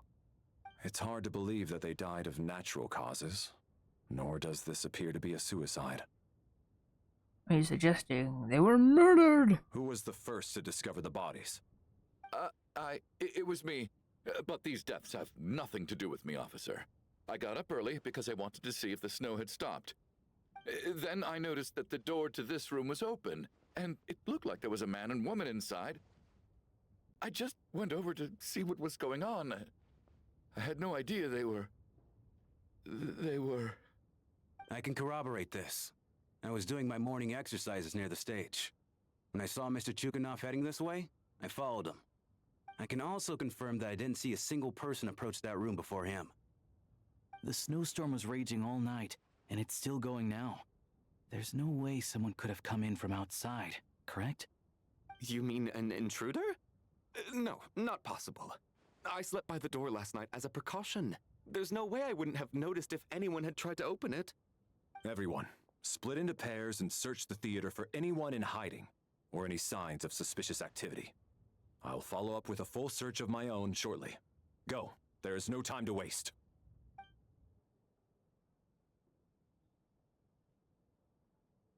You pair up with Tonya. After a thorough search, you're satisfied that no one else from outside the group is in the theater and everything exactly where it was left last night.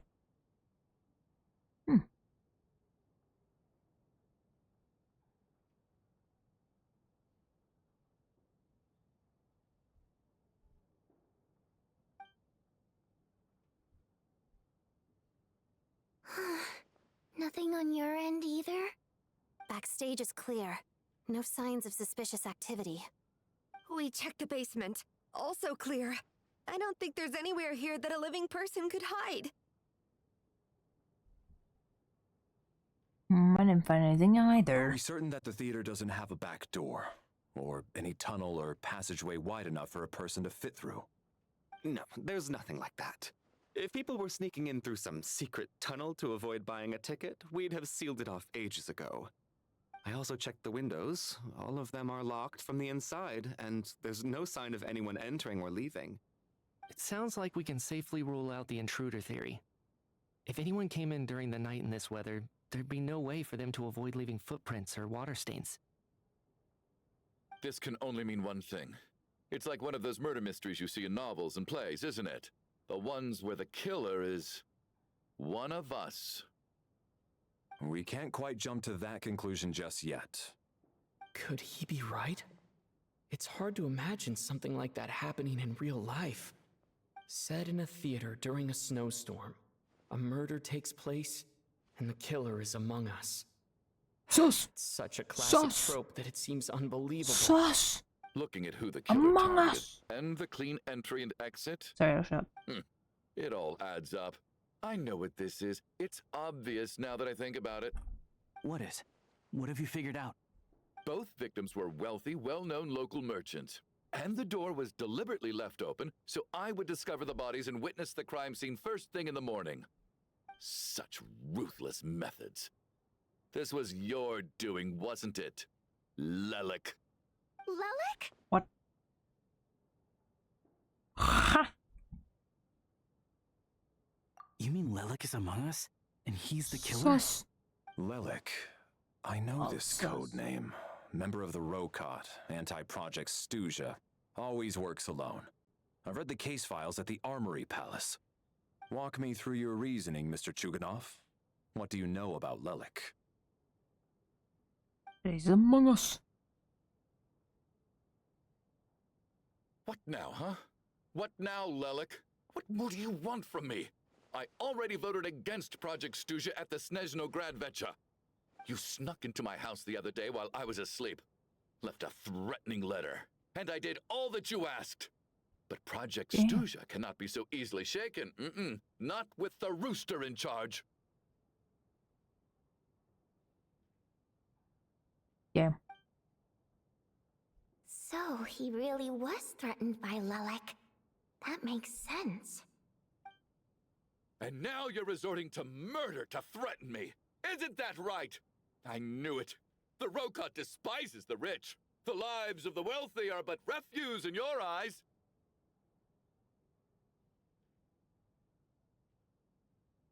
Show yourself! Which one of you is Lelek, Tell me! I'll do whatever you want! Just stop playing these mind games! Oh, this poor guy. He's gone batshit. He's going insane. Was this really Lelek's doing? Would Odette really do something like this?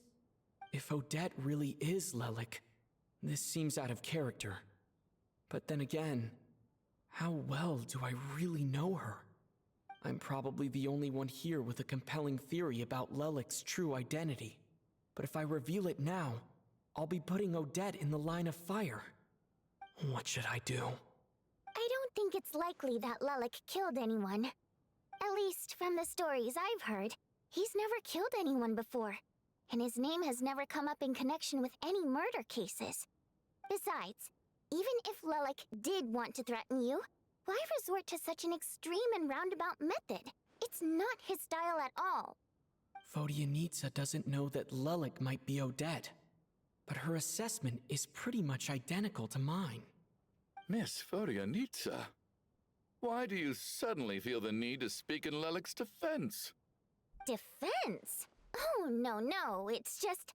I'm worried that we're jumping to conclusions here, so I wanted to share my point of view. Also, I don't think the Rokot is as bad as you're making it out to be.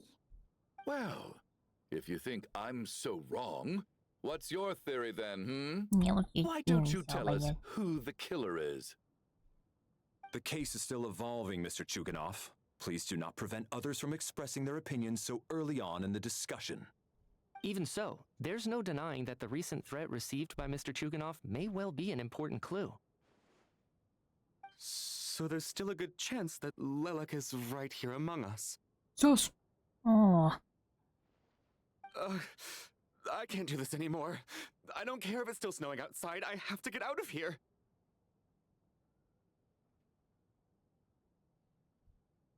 Imagine being a little shit. Whoa, take a beat. We all know it's far too dangerous out there. Even the soldiers couldn't get to us. Go out that door, and you might not live to tell the tale. And whoever this Lelek is, they're surely not going to murder anyone in broad daylight. Be sensible, my man. You're safer inside. As much as I regret having to say this, I'd like everyone to cooperate and refrain from exiting the premises until further notice. Because I'm not the killer. Krim, I will do nothing. I have done nothing of the sort. Unless anyone has further information to share, let's adjourn for now. Feel free to keep searching for clues, but make sure you don't go off alone. Yeah, this is now actually Among Us. We can't be alone, guys. We have to be in teams of 2. You have to be teams of 2. That's how it works. Welcome to Among Us, guys. No, it's not me. It's not me. I swear. Chat, please. You have to listen to me. We don't move in the same circles, so I'm not clued up on Project Stuja and all this political intrigue. Nor does it interest me. Nevertheless, sir, I think your top priority as soon as you get out of here should be to hire a good private bodyguard. Such as yourself? Yeah. Such as myself. Bro's just making bank. Bro just absolutely wants bank right now. Guys.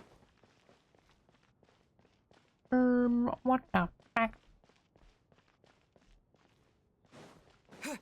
I'm gonna go see what these morons. No, wait, these morons are. My husband, my boys. You seem to be very comfortable taking charge, Major. You took the reins as soon as things went south. I simply made an executive decision that someone needed to take control of the situation on the military's behalf. Does this offend you? No, quite the opposite. We feel much safer for it. By the way, what does major mean exactly? Is it a pretty high rank? Guys, what's major in? Guys, what's major in the military again? I don't know, debt. I still find it hard to believe there's a murderer among us. So just last night, I imagined we were like classmates out on a hiking trip. Oh, Tony. There's no guarantee that you can trust your classmates, especially not when you're locked up together. Why did they do this? Was it for money? Even then, they could have just kidnapped the people. They didn't have to die. Bro, I'm kind of happy that that fuck-ass guy died with that woman. Well, not the woman. She was pretty cool, but I'm so glad that fuck-ass guy died. He was so bad. He was so annoying. I wanted to drop kick him the moment he said, "Oh my god, why is that guy taking so long? Oh my god." Just go outside and go die of hypothermia. No, he just dies from a dream. Mention dream dying. Oh.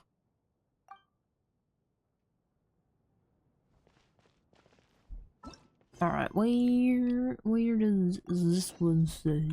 Alright, I gotta go over here. My intel. You're right, that was my bad. It was a knee-jerk reaction. I didn't think it through. Luckily, no one suspected my identity. Hello. Oh, phew. It's just you. I thought someone was eavesdropping. Yeah. Since Vodianitsa and I were on the same page earlier, I think I should share my thoughts with the Rokot members first.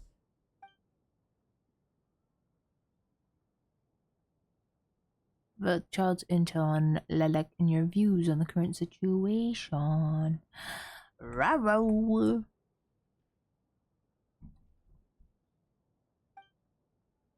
Are you serious?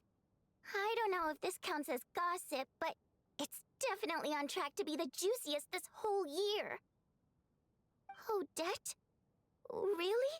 Odette? Oh god, how dumb does this make me look? Lelek has been right under my nose this whole time, and I didn't notice a thing. Actually, it's exactly what you'd expect. Sometimes, hiding in plain sight is the best strategy. And now that you mention it, the more I think about it, the more sense it seems to make. It all adds up. What are we up to now? 1, 2, 3, 4... What you counting? Odette's identities. She's my coworker, specifically a ballerina, and also a Fatous, a member of the Rokot. Now, Lelek. It must be so exhausting. I just want to give her a hug. Oh. I guess since I've always known her as a member of the Fatui, it never even crossed my mind that she could be involved with the Rokot. Oh. Let alone be Lelek. I don't understand. If she's with the Fatui, what reason could she have for being so opposed to Project Stusha? Probably best if you ask her that in person. Well, since you waited until now to bring this up instead of announcing it to everyone earlier, does that mean we're all on the same page here? Doesn't seem like the type that killed innocent people.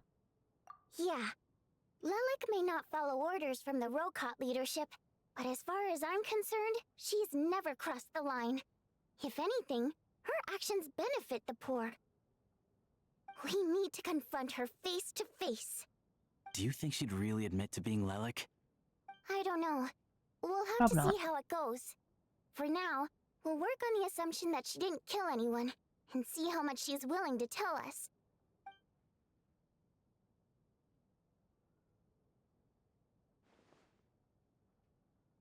Now's her chance.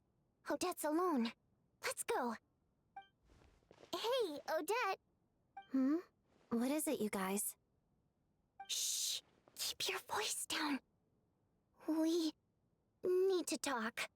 So, you're Lelek, aren't you? Oof. Alright, fine. You don't have to say anything or explain yourself. Just hear me out first. None of us believes you kill innocent people. Whoever murdered those 2 people last night, it wasn't you. The Traveler was the first to figure out your identity, but he kept quiet during the discussion just now.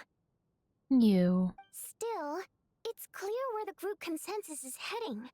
Everyone believes Lelik is the culprit. If your identity is exposed, you'll be in a really bad spot. We're your colleagues, and we know what kind of person you are. I don't want anything bad to happen to you. So, can you clue us in? Tell us everything. The more we know, the more easily we'll be able to cover for you. All right. Yes, I'm Lelik. And no, I'm not the murderer. Lol. And thanks, but I don't need you to cover for me. Actually, I'm planning to reveal my identity. Huh? You're gonna reveal that you're Lelik? Here? That's right. I'll admit I was surprised at first when Chuganov guessed that I was here. It was just a lucky guess, but it caught me off guard. But after taking some time to assess the situation and confirm where everyone stands, I don't believe I have anything to worry about. Are you sure you don't need a second opinion? Given the circumstances... Mr. Valeri! What?!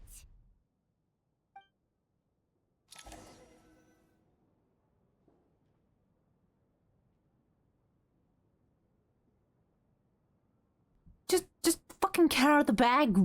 Why don't you? I put all this effort into finding who you are and you just pull out the shit. You just pull it out like it's a fucking lock. Oh my god. What the fuck? I just told everybody that you had a gun. And you're like, well, like, I was not gonna tell anybody that you had a gun. And you just immediately go, guys, I have a gun.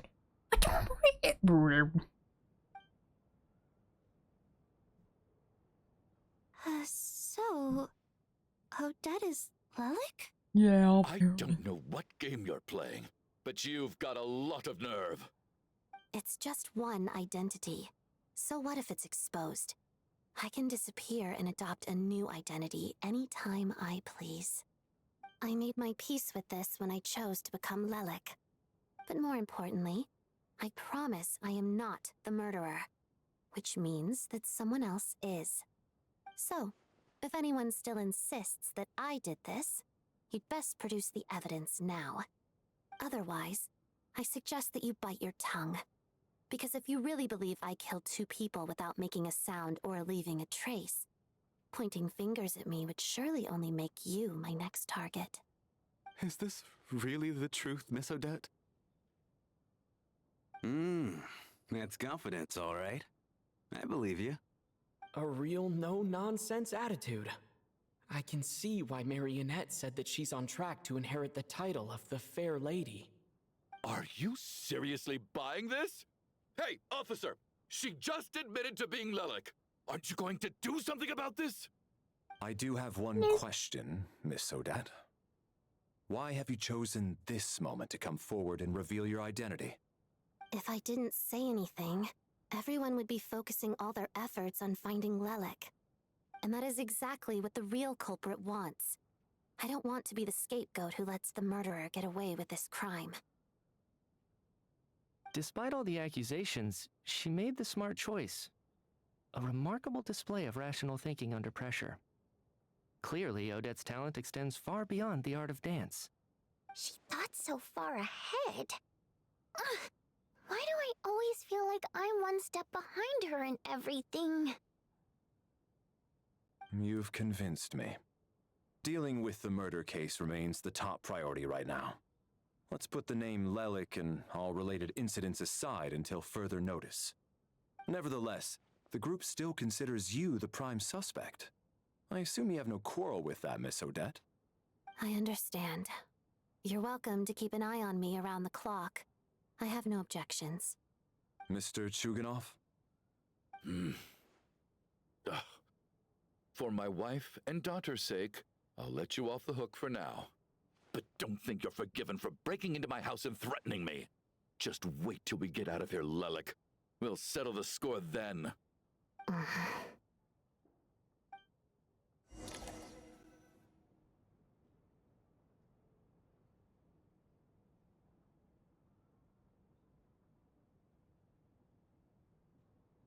Good work, Lelik guard team. And Lelik, too. Here, have some hot water. Turns out Valeri knew about my exploits. So now I've been told I have to guard Lelik with him. Shouldn't you be facing my way if you're guarding me? At the moment, it looks more like you're my bodyguards. If the true culprit is indeed still at large, as you have claimed, we must keep our guard up against them also. Don't worry, Tonya. We'll get through this. Once the snow stops, the officials will step in. The investigation will get easier, and then we'll be safe.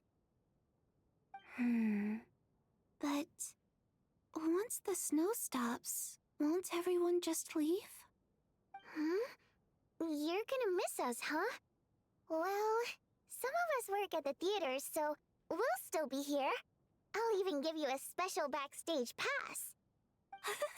Really, Miss Vodyanitsa? That's awesome! You've made a fan for life. See, now Trevor, fucking child can't be mad at me for taking Tonya. care of his sister. I got her backseat Alright, passes. let's swear to it. I promise to give you the pass, and you promise to never change your mind about being my fan. No. Promise. Don't indulge her, Tonya. You don't have to swear an oath over things like that. You really do get carried away sometimes, don't you, Miss Vodyanitsa? Hey, mind your own business.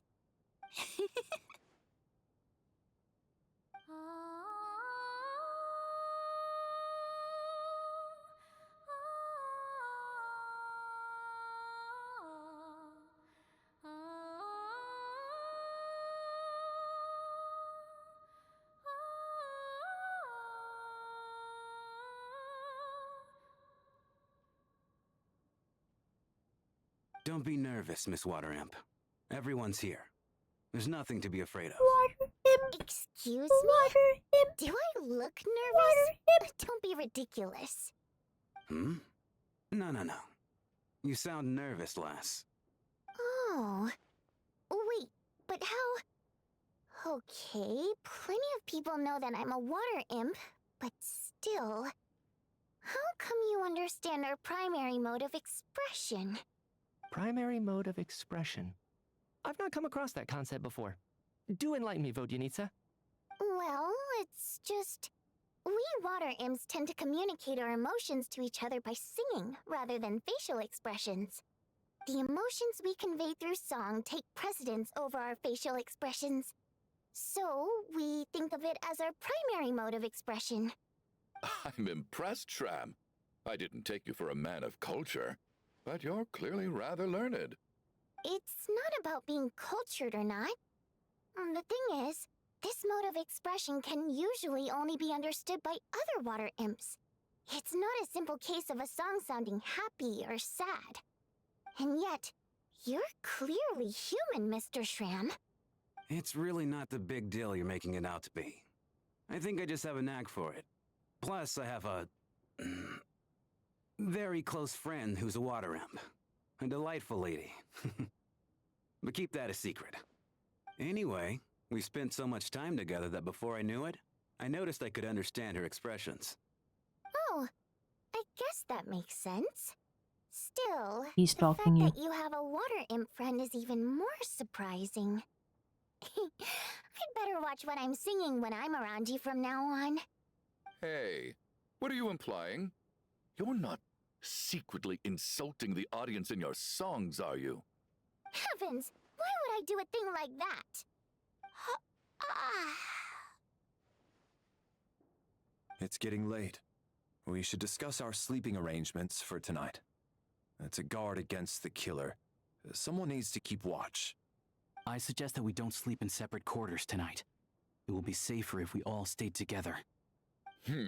As long as someone keeps an eye on Lelik, I'm quite sure we won't have any trouble. Are you saying that you wish to bet your life on Miss Odette being the killer? Nonsense. Of course not. Then I propose the following arrangement for tonight. The Traveler, Odette, and I will form the Night Watch. We'll sleep in shifts, but 2 of us must be awake at any given time. Fine by me. Fine by me. An excellent idea. This allows us to handle the Night Watch while also keeping an eye on Lelik. Meanwhile, the rule of taking shifts in pairs resolves the other issue. Namely that we can't necessarily trust the Traveler or Valeri either. I expect that plan took you quite some time to come up with, didn't it? Actually, our field combat manual outlines a similar approach. Although the scenario there involves guarding prisoners overnight during field operations. That being said, I must clarify that I harbor no disrespect towards you personally, Miss Odette. In fact, Lelik's numerous covert operations make fine textbook examples for military agents. I care less about respect and more about the fact that you just robbed me of 2/3 of my sleep tonight. I'm calling dibs on being the first to rest. Good night.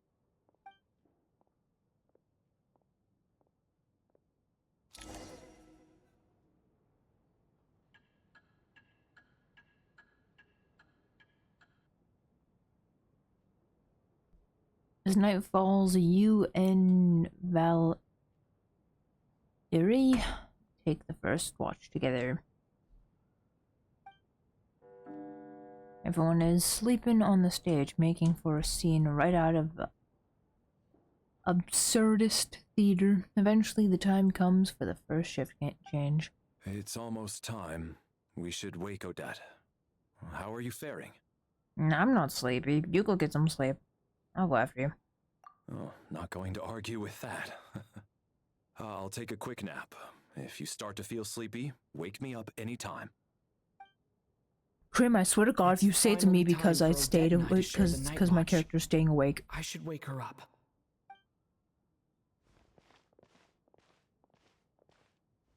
How did I fucking know you were gonna say that, Krim? I came here to get How did I know? information from her in the first place. Maybe I should think about what questions I want to ask before she wakes up. How long are you gonna keep staring at me?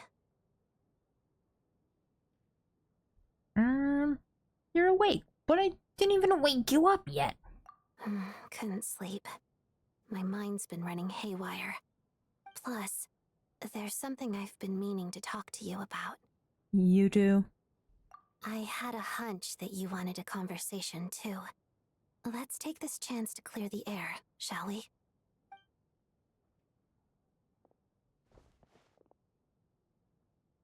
I just had a simple question for you, really. It's, Rosaline. In her final moments, did she have any last words or anything? Not that I remember. It all happened so fast. I see. Well, that was all. I have no other questions. Do you miss her? No. She was utterly ruthless in pursuing her goals. That kind of person should be hard to miss. And yet, even though I never approved of her methods, and she was an abrasive person, the fact remains that I am indebted to her. Oh, she told you. I guess that makes sense. I think she and Rosaline were on pretty good terms. Still didn't know the full details. Yes. Rosaline wasn't the kind to gossip about this sort of thing. Not that it's any huge secret to me, though. When I was a child, I had to join the Fatui for the sake of my mother and me. I trained under Rosaline. It was extremely grueling, and it didn't exactly come naturally to me. All I could do was try to ignore the biting cold and practice. I was a newcomer who'd managed to make a good first impression on a harbinger. There was pressure to live up to her expectations, to be worthy of the fair lady's reputation. Every day was a struggle against the cold, pain, and fatigue. And most nights, I struggled to fall asleep. After enduring all that, I've become almost immune to the sensation of pain. I suppose that was the cost of survival. Oof. Surely, any child who had to experience that would grow to hate her lot in life. Don't you think? You really paid an enormous price. So, I put an equal amount of effort into my ballet.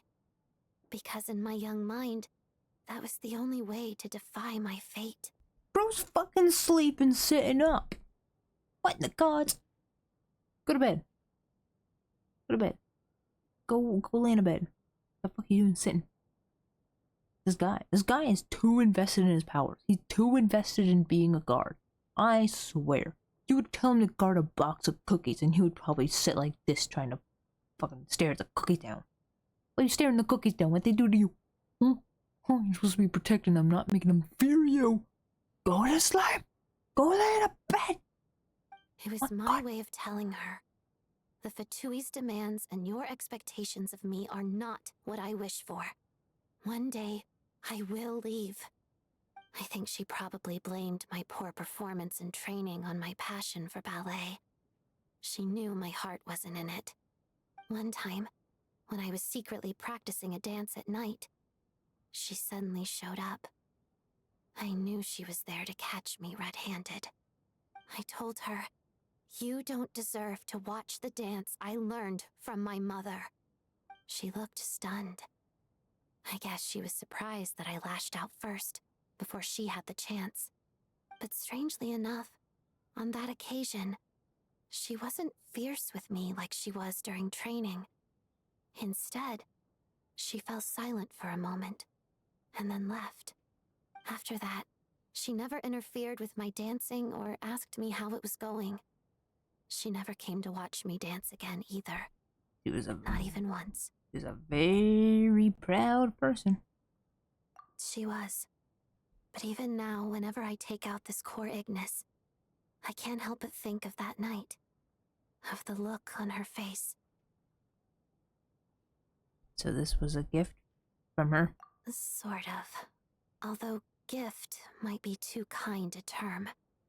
This is her flame sealed within ice. A symbol of her favor, yes, but also her way of keeping an eye on people. She knew the location of every piece of core Ignis. If any recipient started acting suspiciously, she'd be on to them immediately. Trust her to make even a mark of approval feel suffocating. So, when news of Rosaline's death reached Snezhnaya, many people immediately crushed their core Ignis. It gave them a profound sense of relief, like they'd broken free from her shackles. But I kept mine. With my sensitivity to pain being as dull as it is, the warmth from this core Ignis is one of the few things I can still feel clearly. I still wonder, did she really come to stop me that night? I wasn't sure, but I was scared. So I said some really awful things. I guess she didn't leave anything behind. Not that I expected her to. It's fine. It's just a bit of a shame that we couldn't settle our differences before the end. Wait, but Sandrone told me you two had settled things. Mm-hmm. She did. Are you sure she was talking about this event? She said that Arlecchino gave Rosaline some advice, and that Rosaline went to see you. No, she didn't. I didn't even find out that she'd gone to Mondstadt until a while after she'd left. Oof. Wait, in that case... I think you should go and see the Nav. Okay, I will. Thanks for letting me know. There's something I'm trying to figure out. I'm beginning to suspect that Paimon's mystery illness is being caused by the energy research behind Project Stuja. Paimon's very important to me, so I have to get to the bottom of this. I figured that since you're Lelik, you might know something about all this. The ultimate goal of this energy experiment is to create a weapon for the final battle. The weapon's construction was completed in Notcry. Now, all that remains is to arm it with a sufficiently powerful energy.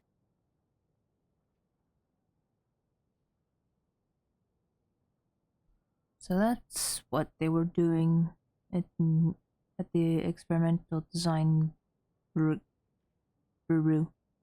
This is the purpose of the energy experiments. Yes. The weapon's development and all the related experiments are overseen by Lord Piero, the Jester, and the lab is located deep within the Armory Palace. I'm not sure why this experiment would be making Paimon feel unwell, though. The best way to get to the bottom of it would be to go there in person. Once we get out of here, I'll help you apply for an entry permit. Are you sure? Let's not forget that you're also Betas. And I'm hardly the organization's proudest member, as you know.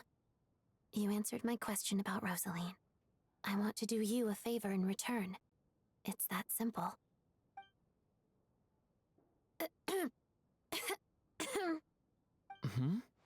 What's wrong?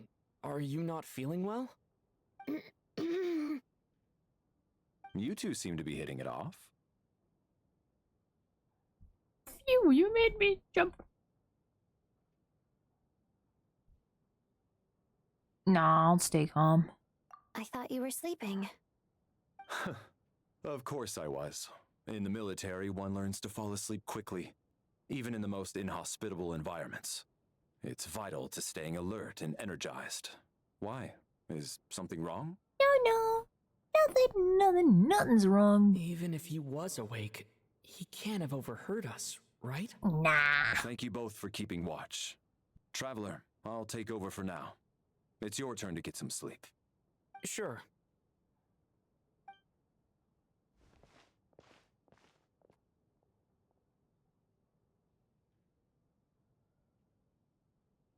This is our second night here, but at least I found out a little more about Paimon's condition.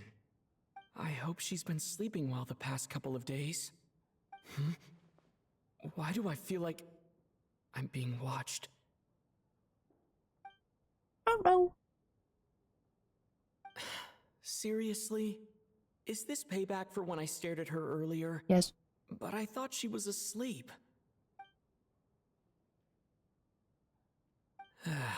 Never mind. I'd better try and get some sleep myself.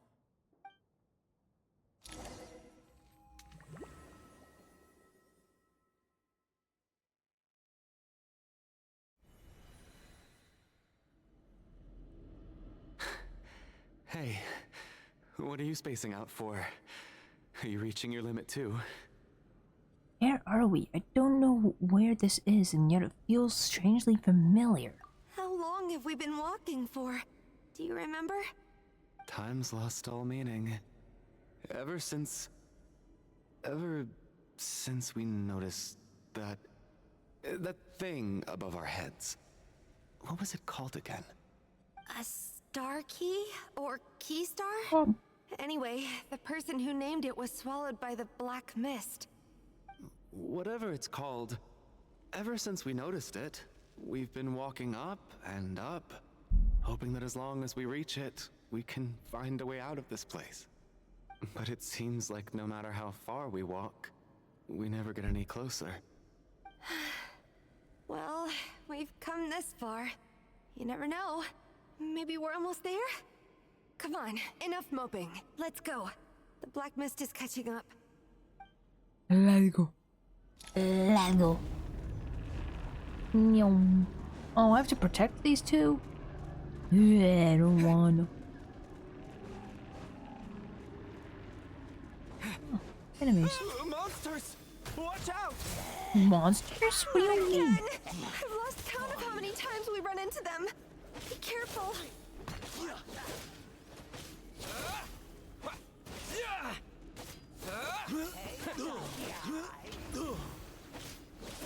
In case! What the?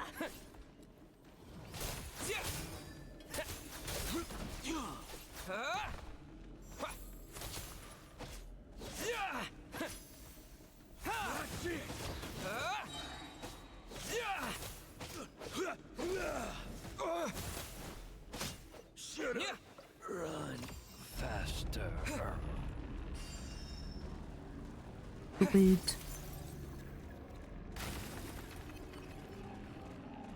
Stupid NPCs. Here they come again! Get ready!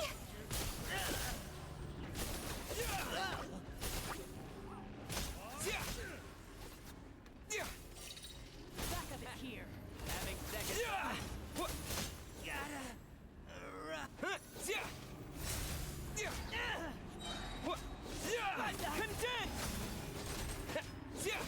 Wait, did they give me a free build? Or just like mine? Okay, it's a pre-build. Like they're shit job pre-building this guy. Wait, how many? 3? Dog shit.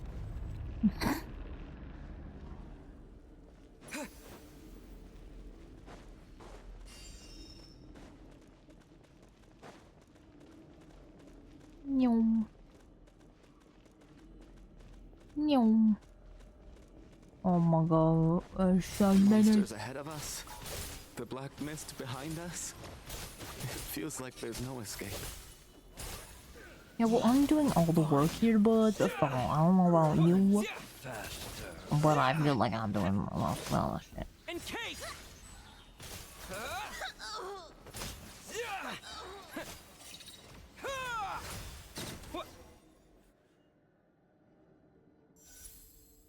Are you hurt, Coolish? No, I'm fine. It's just... suddenly I don't want to walk any further.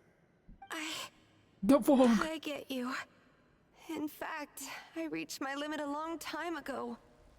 Sometimes it feels like there's hope where there shouldn't be. Yeah. The hope that the star gives us is the only thing keeping us going. What do you mean, good morning? I'm not sure it's real at all. It may just be a collective illusion. Otherwise, why would it always be out of reach? It's like 7. It's 7 p.m. What do you mean, good morning? What do you mean? Really gonna give up like this? I actually feel like we're slowly getting closer to it. We know you mean well, but you're only saying that to try and encourage us to keep going, aren't you? Thank you, friend. But enough is enough. Please don't give me any more false hope. Hope is poison in this place. You're going to continue, aren't you? I admire that. I've given up, but I wish you the best. May there come a day that you catch up to the star and leave this godforsaken place. Bro, what the fuck? Get your ass up here. No, Traveler, get back down here. Traveler, get back down there and tell those fuckers to follow you. Drag him. Drag him with a leash if you fucking have to. Leash him. It's not an illusion. We really are getting closer to the star.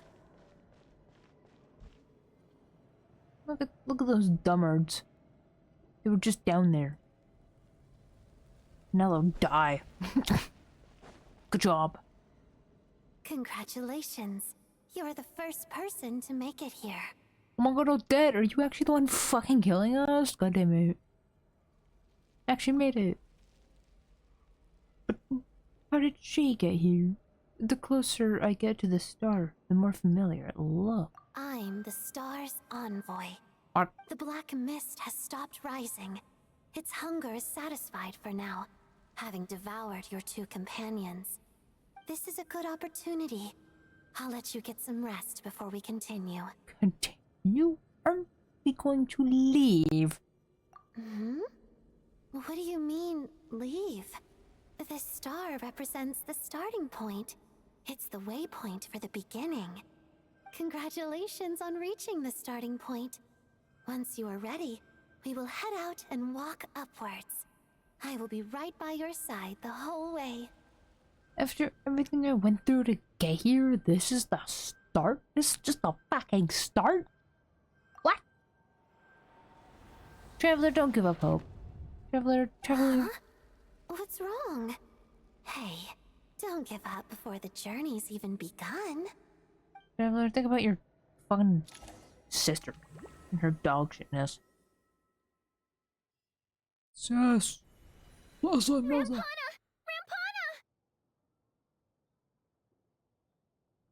Is that Vodianitsa's voice? What What happened? Coolish, wake up! Please wake up! A dream about sleeping, which began as a joke the other day, is now playing out on the stage. No one counted on it being a tragedy. Everyone is gathered around the two sleepers in the center of the stage.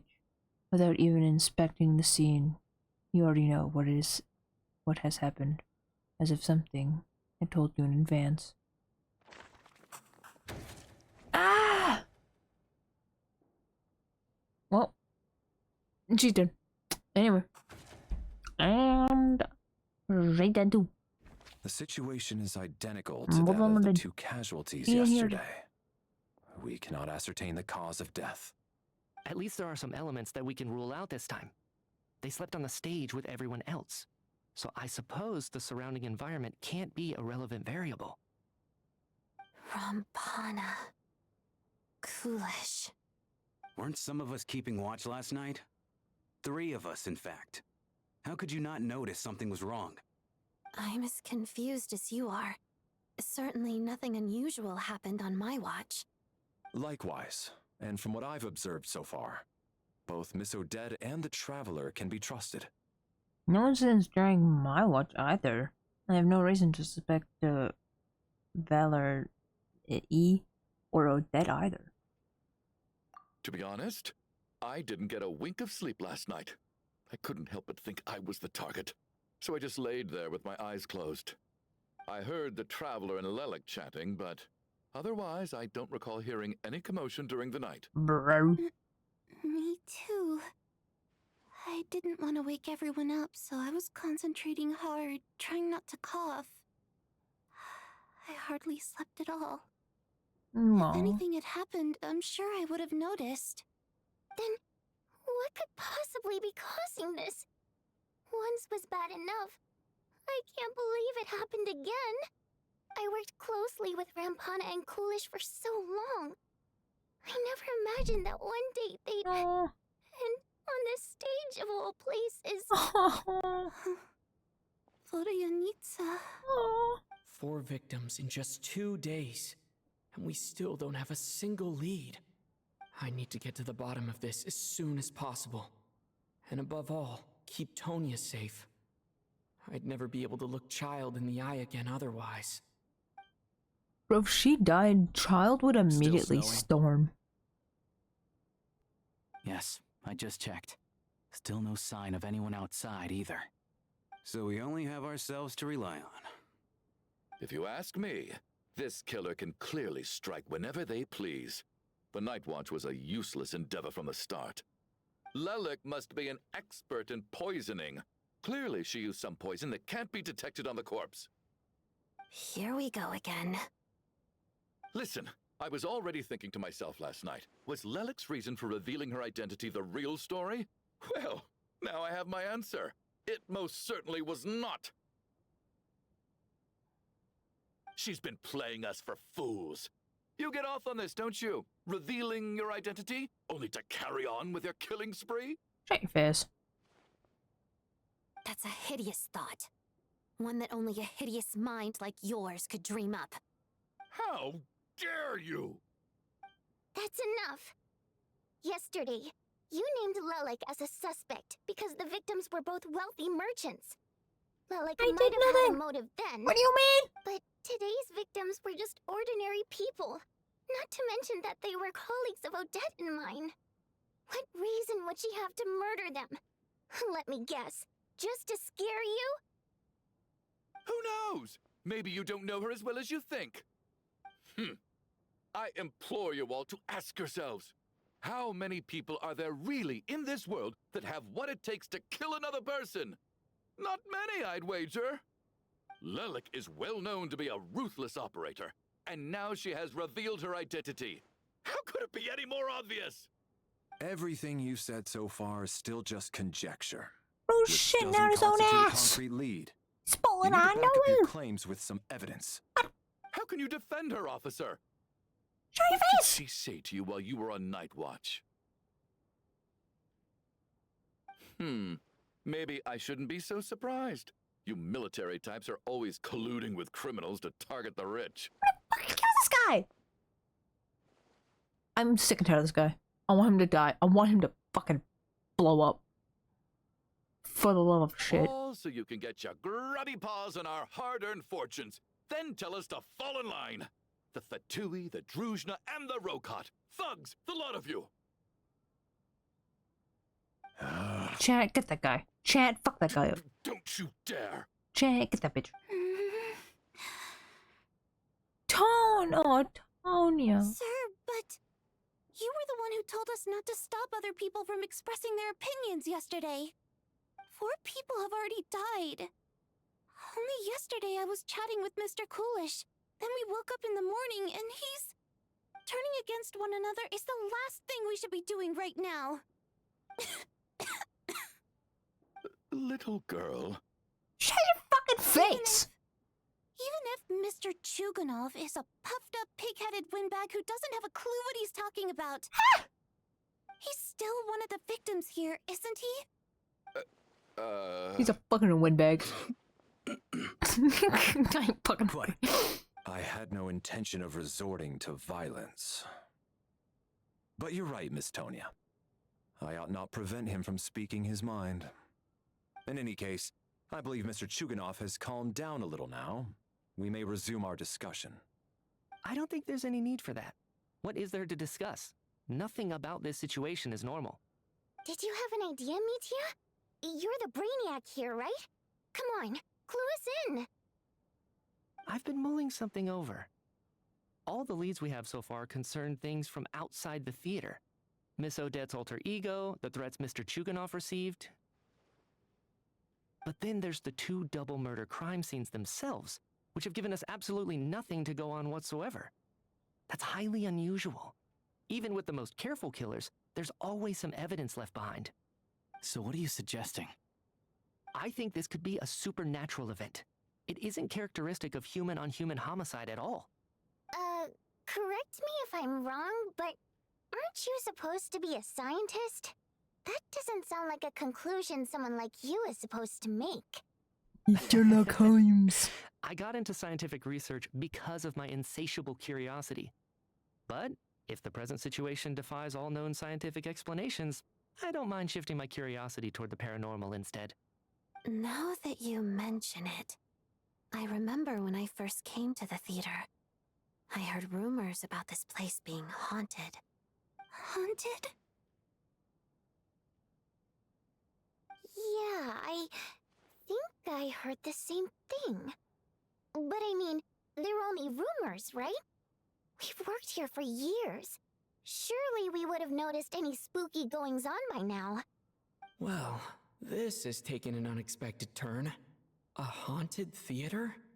If Paimon were here, she'd probably be hiding behind me in fear right now. Why don't we take this opportunity to look for clues again with a more open mind? Maybe a different perspective will help us see something different. Very well. Whether it's criminals or ghosts we're looking for, the same rules apply. Everyone needs to tread carefully. I'll move the bodies into the same room for now.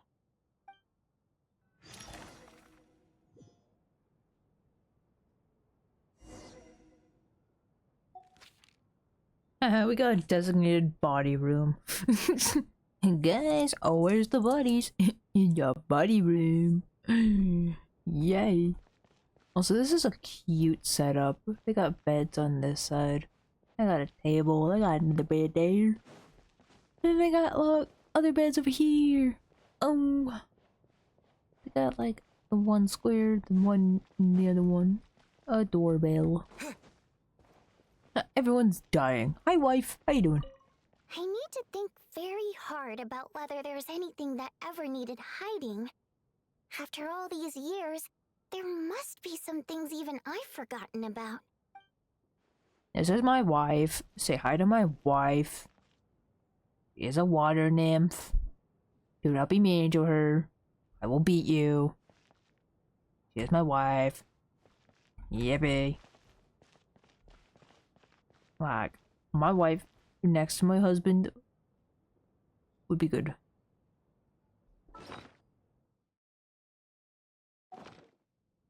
I'm not the fucking killer! I'm not the killer! Oh my god. Husband? Wife. A doorbell. I am not the killer. I am not the killer.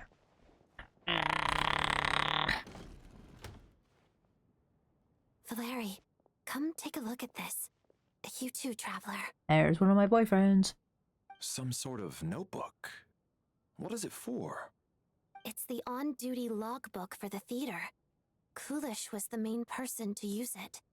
He mostly used it to record any unusual incidents during a show, audience numbers, exit times, and so on.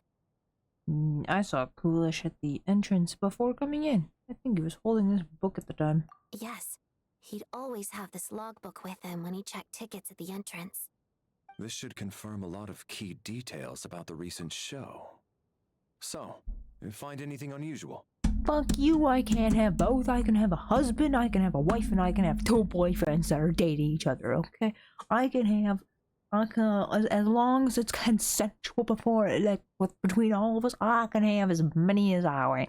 Okay? This game's hitting the traveler with so many females, so many women. Nah, I'm so gay.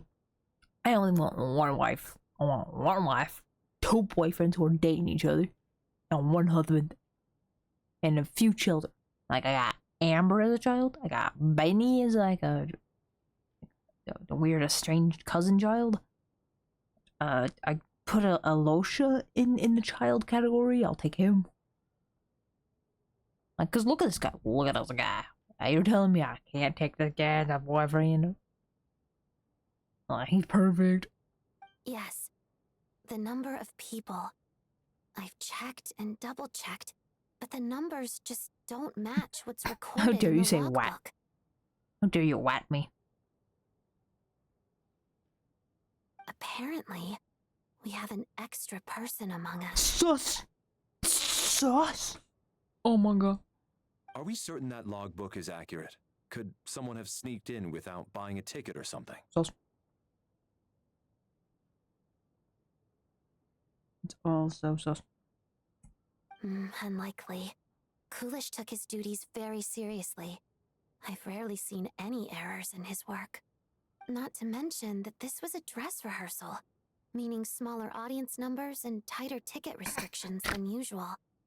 Everything would have been well within his control.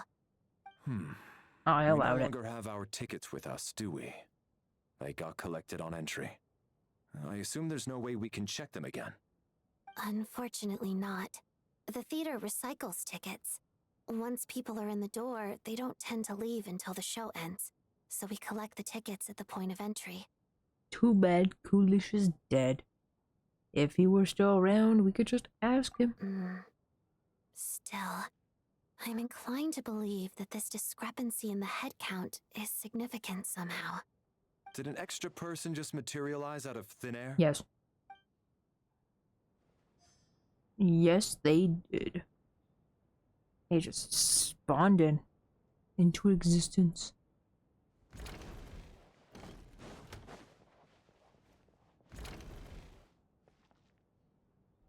Aw, child sister. How are you doing in the corner? Did you find anything? Not yet. Still looking. So, are we supposed to be looking for something paranormal? I think I'd prefer teaming up with you than looking around on my own. Aw. This looks like somebody's notebook. Shall we read it together? Yes. Well, it doesn't look scary or anything, so I guess it should be fine. Alright, let's read it together. You once told me I would understand someday. But even now, I still don't. I don't believe anyone should be forced to abandon their homeland because of a change in power. I never considered the feelings of us water imp nobles. Every inch of this land reflects memories of my childhood. If I close my eyes, I can still hear everyone's songs echoing everywhere. I will not forgive those who drove us away, and I miss you very much, Mother. I often find myself missing that dress with the tassels, the heavy bed curtains, and the first rays of sunlight that would stream into the manor each morning. But it's all right now. If I narrow my eyes just a little, the light seeping through the crack backstage feels just like the one in our manor. I know that our life is gone forever, and I can miss it all I want. But I also feel that what I have here now is no less than what I lost. The fantastical set designed by the prop master, the many fans who come all this way just to see me, and the quiet dancing girl who doesn't talk much. These are all mine. I won't lose any of it again. Never. Absolutely never. I've joined a rather remarkable organization, though I can't tell you its name. Whatever the great figure intended to do this time, there should always be someone looking out for the misfortunes of ordinary people. That's what our organization exists for. Even now, I still don't understand her. Why is it that those in power always seem this way? They clearly have the ability to bring greater happiness. Some say she has her own difficulties, but what could possibly trouble someone so seemingly omnipotent? Never mind. I should just focus on what I can do. I suppose you'll all hear about our organization sooner or later. Its name is... never mind. I'll leave it a mystery for now.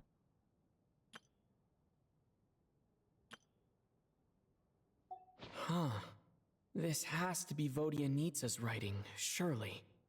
Maybe it's a little rude for us to peek at this. I feel like I just read someone's secret diary by accident. Since it's an accident, it should be fine. Now I feel a little... Yeah, it should be fine, guys. Yes. Well, now I feel a little guilty, too. You know, I'll go with that one. Just... we should have read it. It sounds like she's writing this for her parents, right? I don't understand. Why put this stuff in a notebook instead of mailing it in a letter? Because her water imp parents belong to the aristocracy, who were driven out of Snezhnaya by the Tsaritsa long ago. And now they live somewhere new, where the postman can't get to. Oh, hey, Botanista. I can explain. We're sorry. It's fine. My fault for not storing it properly. I can't leave things lying around and expect them to get ignored when everyone's scouring the place for clues. All right, give me my notebook back. I'll take over the investigation in this room.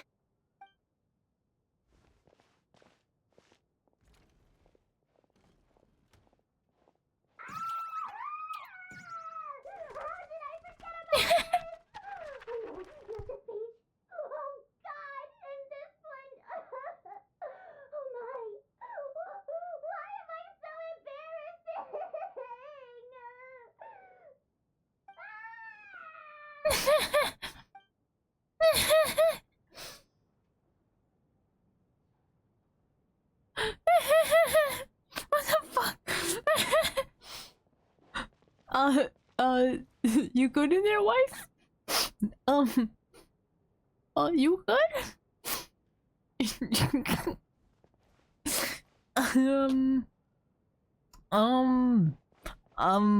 She's fine. She's okay. She's alright.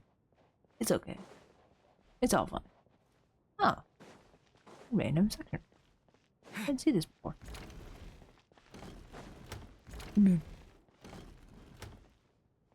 Hi, Aloja. Hi, other boyfriend. Since you're here, come take a look at this. See, Alosha here's the found other it. boyfriend. We're both curious to hear your perspective. It appears to be an investigation report. And the focus of the investigation was the rumors of haunting we heard about earlier.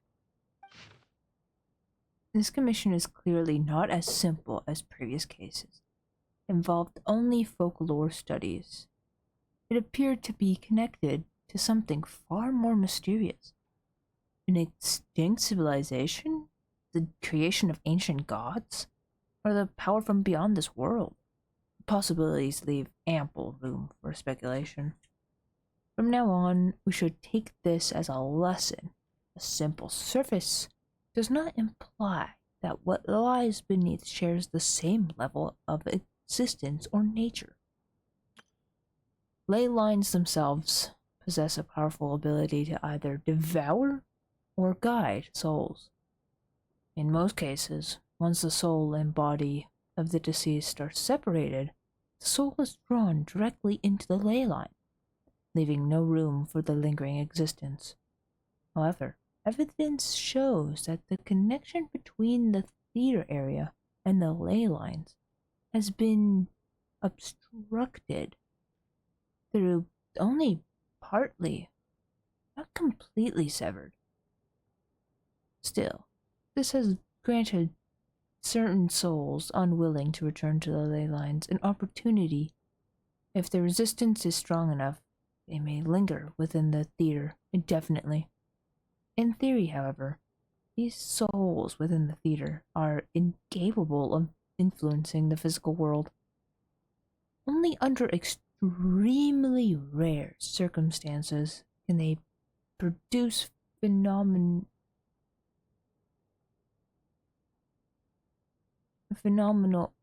observable produce phenomena observation. I don't know. Take that with a grain of salt. To this human eye, overall, they can be considered harmless. This assignment may be conveyed in advance to the theater's management to reassure them. But for me, the investigation does not end here. Uncovering the reason why the ley lines have been obstructed is the true focus of this inquiry. After consulting multiple sources, the most reliable hypothesis at present appears to be the existence of an angel civilization and its preliminary attempts at ley line renovation. There is too little information available here. I must return home as soon as possible.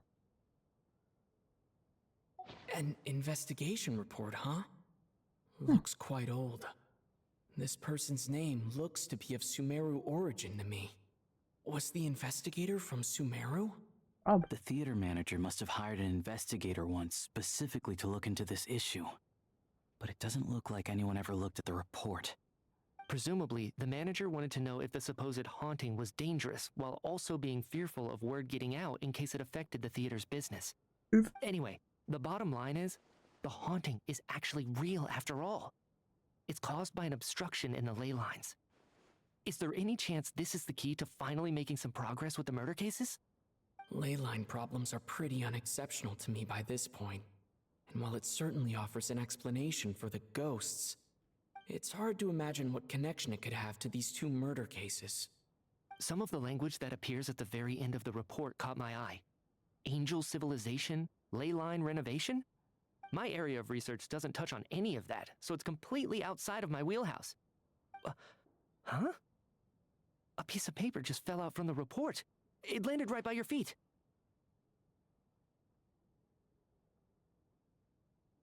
Let's see.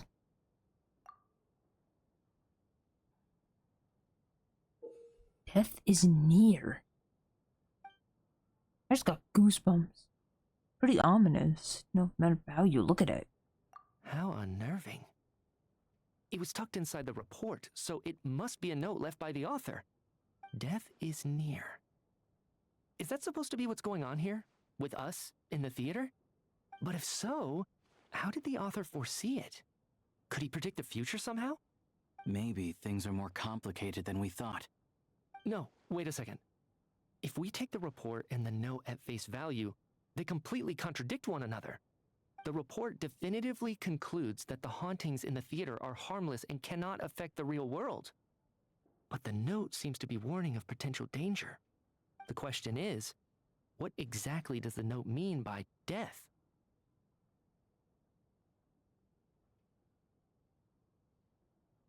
Is it simply describing our situation? Is it referring to the victims, or could it be referring to the perpetrator? I think it's the perpetrator. The various ways we could interpret this keyword lead in completely different directions. Let's pause our analysis here for now. I think we need more information.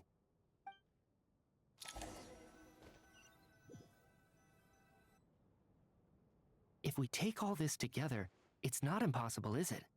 If anything, it's the natural conclusion. Oh, I beg to differ. This sounds to me like a product of a researcher's vivid imagination. And perhaps it's because I'm still viewing this through the lens of a typical murder investigation.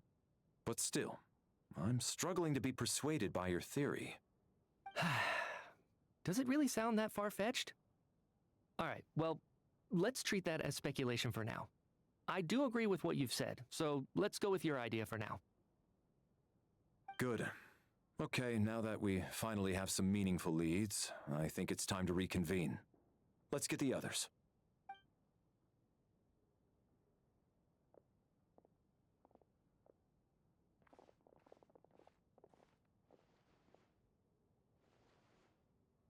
So, that's about everything we've discovered so far.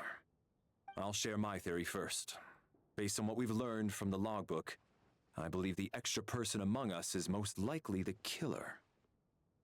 If the killer had simply bought a ticket, it would have greatly increased the risk of their identity being exposed. I expect he or she either hid in the theater ahead of time, or found a way to slip past the ticket inspection. They then blended in with the group and waited for an opportunity to strike. What about the note found in the investigation report? Any thoughts on how that fits in? The killer may have simply planted it there as some sort of sick joke. I've seen my fair share of psychopathic killers. They love playing cryptic mind games. So, it has nothing to do with the haunting of the theater after all. This theory makes sense to me. If we have an audience member unaccounted for, chances are they didn't come here to watch the show. Could it really be that simple? So, in other words, all we have to do is find out who got in here without a ticket, and all our problems will be solved? Then let me make one thing clear. All the theater staff should be well aware that I came here for the rehearsal legitimately, yes? There's no way I'm the one who didn't have a ticket. It's true. I hear you used every trick in the book to get a hold of that ticket, too. Everything short of throwing a temper tantrum and rolling around on the floor at the entrance. I most certainly did not degrade myself in such a way. Probably a stupid question, but I might as well ask. Did anyone here get in without having their ticket checked? Guess it was naive of me to expect them to just admit to it. Especially after the unprompted Lelic reveal. Once was already a miracle. See, my wife Twice seems fine. would be unfathomable.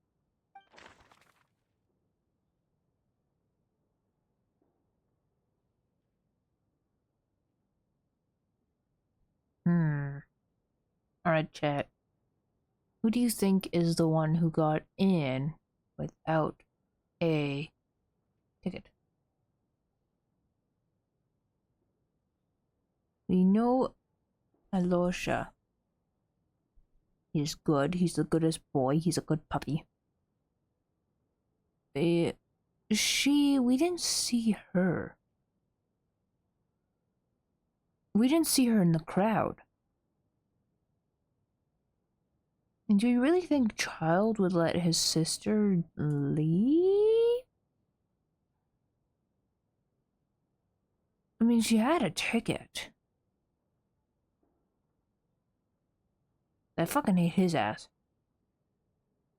He seems okay, but I don't really know him.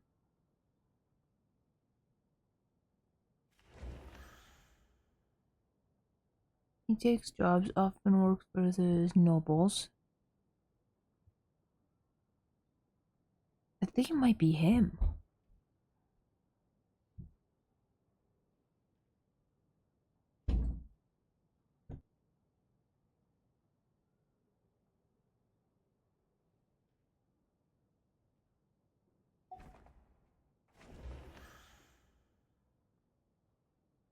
No, it is not me.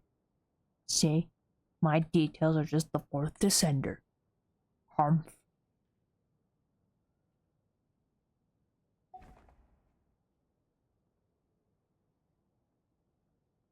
I don't know. We know Alosha. She wasn't there when we first saw her. And this is the first time we've ever met her.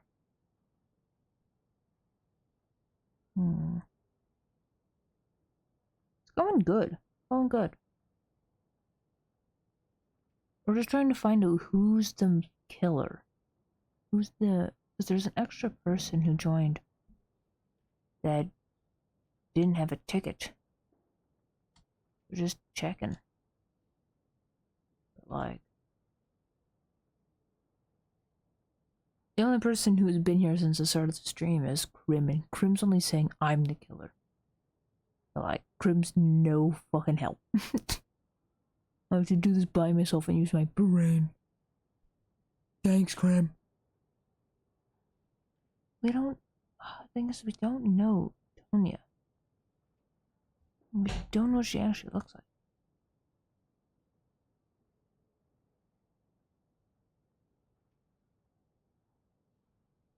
Like, this could be Child's sister, or...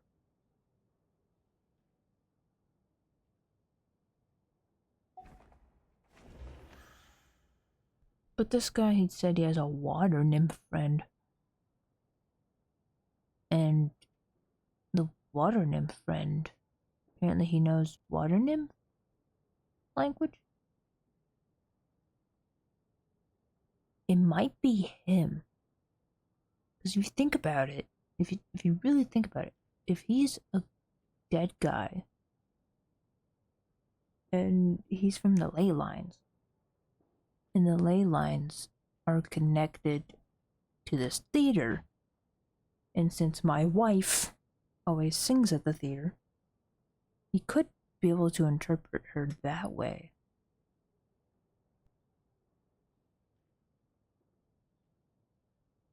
I'm gonna say it's him. I'm gonna confirm that's this bitch. He seems cool, but like saying that you have a water nymph friend? I don't believe any of us here knew Shram before all this. If no one can verify Shram's identity... Yeah.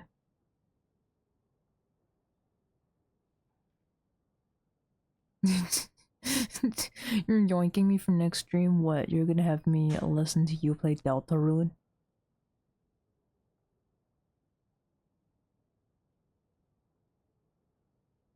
I'm actually gonna be streaming Wednesday. After everything, I'm gonna be streaming Wednesday. So probably after 5 p.m.-ish. Yeah. So you could probably yoink me for that. Because I'm gonna be streaming this.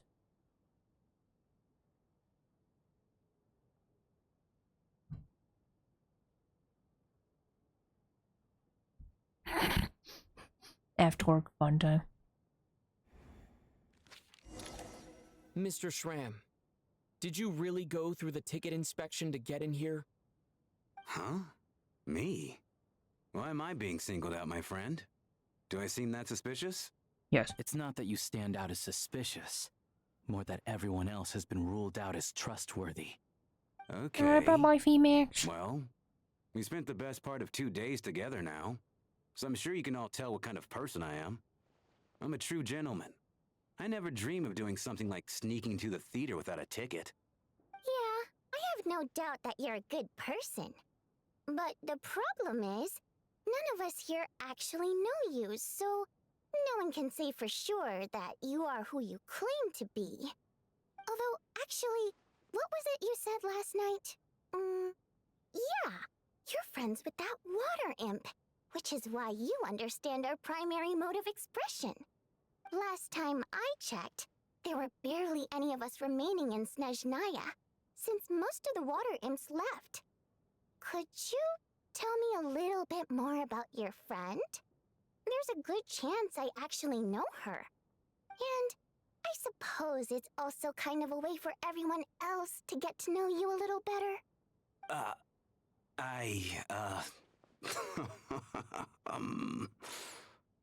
Good grief. Are you blushing? Pull yourself together, man. Stop giggling like a teenage boy. It's revolting.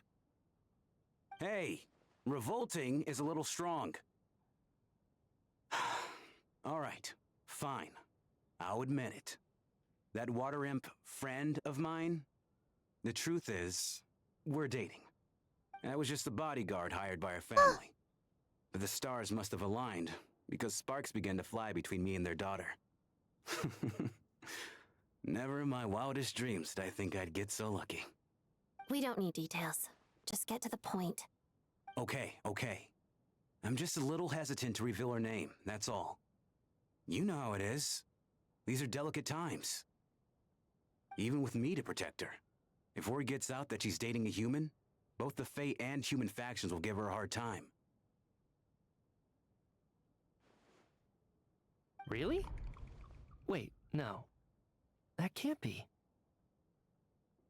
Huh? Shram, what the devil are you talking about? Why is everyone looking at me like that? Surely you can understand where I'm coming from. Delicate times? Factions? Yes? You know, the Civil War? Last time I checked, the Fae and the humans were still at each other's throats. If I'm not mistaken, the last significant civil war in Snezhnayan history was over 400 years ago, when Her Majesty the Tsaritsa had just taken the throne and was consolidating her reign. I was right! Oh my god, my big brain. Guys, my big brain. Guys, my brain. I powered it through. I pulled out the last brain cell and I used it. I'm gonna be stupid later. What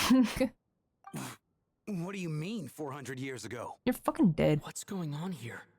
Is Shram from the past? Yeah, he's from the ley All right, lines. Mr. Mitya, you win this round. As far-fetched as it is, it appears that your theory may be correct. I'm just as amazed as you are. I didn't even believe it myself, to be honest. Is someone going to explain what's going on here? No. From the look on your face, you figured it out too, haven't you, Traveler? Yep. Oh no.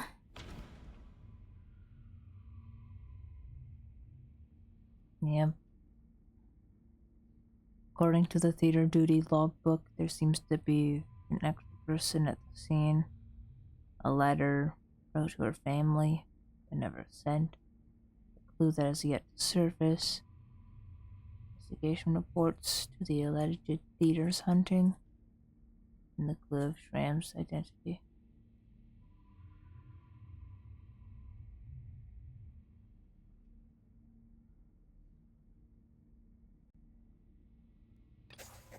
The theater's ley lines have been modified to block souls within its grounds from returning to them. Some souls can even wander this place forever. Mr. Shram's statement proves he is from hundreds of years ago. Yep.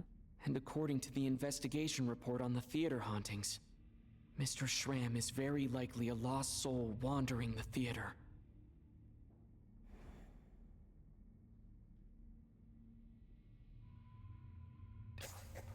For some unknown reason, the soul that has been wandering the theater due to the ley line issues has joined our group and blended in. Yeah, That must be the immediate reason why the ticket count doesn't match the number of people present. Yep.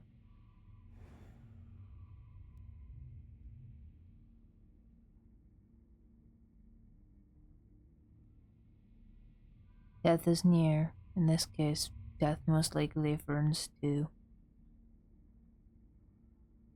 someone who's died long ago. The contents of the investigation report have been verified. There are indeed leyline issues and wandering souls in the theater. Death likely symbolizes the deceased. Mr. Schramm, for instance. Death is near. That must mean that there's a dead person in our midst. That's the truth, isn't it?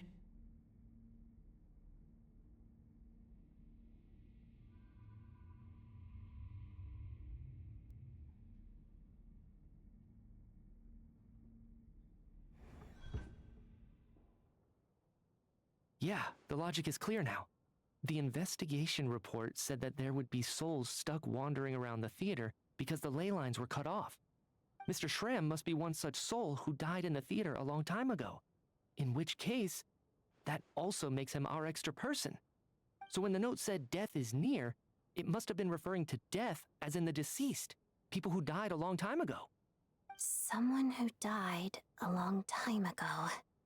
In short, there's a dead person among us. The extra person we've been searching for is a ghost from the past. You mean I'm a ghost? No. Don't make jokes like that, my man. There must be some mistake. But even if I was dead, I know for a fact I didn't kill anyone these past 2 nights. Yeah, even if all that's true, the report also said the souls inside the theater can't affect reality, right? They're harmless. Then what if the problem isn't the souls at all, but the ley lines themselves? The ley lines have a powerful ability to attract and devour souls.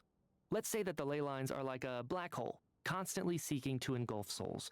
But the souls that don't want to return are trying to avoid being sucked in. Huh. Why does this analogy sound so familiar? What happens when the black hole can't achieve its goal?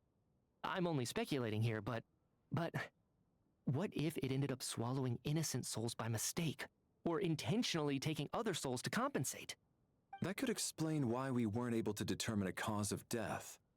If you're right, and their souls were devoured by the ley lines, it does make some sense. It does seem to explain a lot of the things we couldn't make sense of. Does that mean it's true? Except there's no concrete evidence. Mitya's relying on a lot of logical leaps. Still, it seems like the best explanation we have under the circumstances. Traveler! All right, Use your fucking brain! How would Schramm not know that he's dead? Seems a little unlikely that he hasn't noticed anything unusual even after several days interacting with us. We know the ley lines! We've been to Natland. We've been to Natland, where the entire fucking nation is ran by ley lines. And if you die, oh my god, you get resurrected back to life. And if you don't, oh my god, because of the shit that was happening, some souls got lost and they got stuck wandering the ley lines. Oh my god, what did we learn? That ley lines are fucking powerful. Why are we not using that logic here? Genshin, there's logic. Genshin, there's logic. There's logic here and you're not using it. On the contrary, it's perfectly normal for a soul to wander the theater for centuries without questioning their existence or reason for being there. It's simply what's natural for them.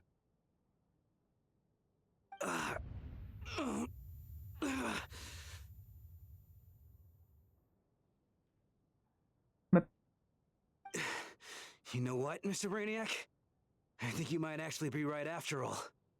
I'm trying to remember and... even though my head feels like it's going to explode, I think... it's all coming back to me. Oh. I was the one who didn't want to remember my own death, so I forced myself to forget. Well, I'm sure those are painful memories. My lady and I snuck out to go on a date one day.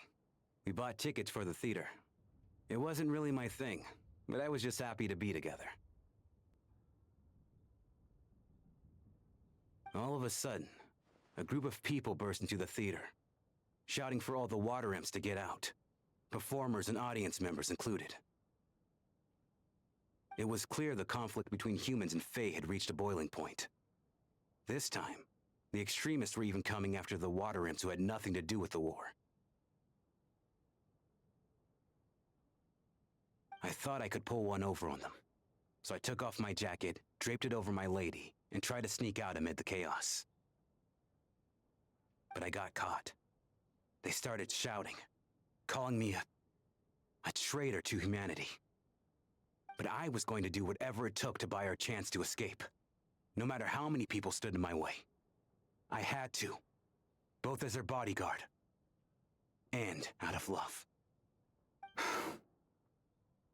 It's all right, friend. You can stop there if you want.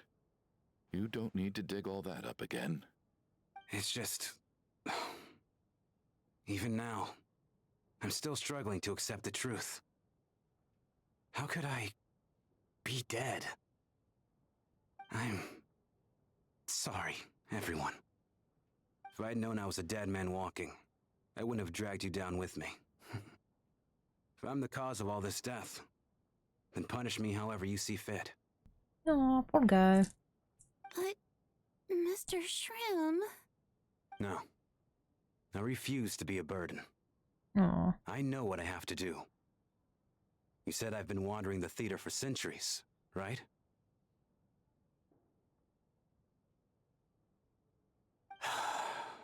I guess it's high time I got a breath of fresh air. Out there, I mean. I'll leave this place and take all this death with me. Go out on my own terms. Mr. Shram, I'm sure we can figure out a different course of action. My good sir, we both know I'm not supposed to be here. I should have accepted my death long ago. One way or another, this has to end. Unless you're saying this goes against another one of your military principles somehow. No, I'm speaking on a personal level this time. Let it go, man. Oh, wait. One last thing. Miss Waterimp. My lover. Her name was Litia. Litia Ozarova. Do you know what happened to her? Ozarova. Oh, Auntie Ozarova. That's what we all called her. I remember her as a very kind elder. She had a bunch of kids, too. I'm so glad she survived. And she had lots of kids? Good. That's... good. Oh. You could hardly expect her to stay single just because of what happened to me, right? Oh. As long as she went on to be happy, that's all that matters. Besides, I'm dead. My soul's been wandering around here for so long because I was worried about her. But now, I can go without regret. There's no need to see me off, my friends. I've enjoyed our time together over these past few days. Oh. Perhaps we'll meet again in the next life.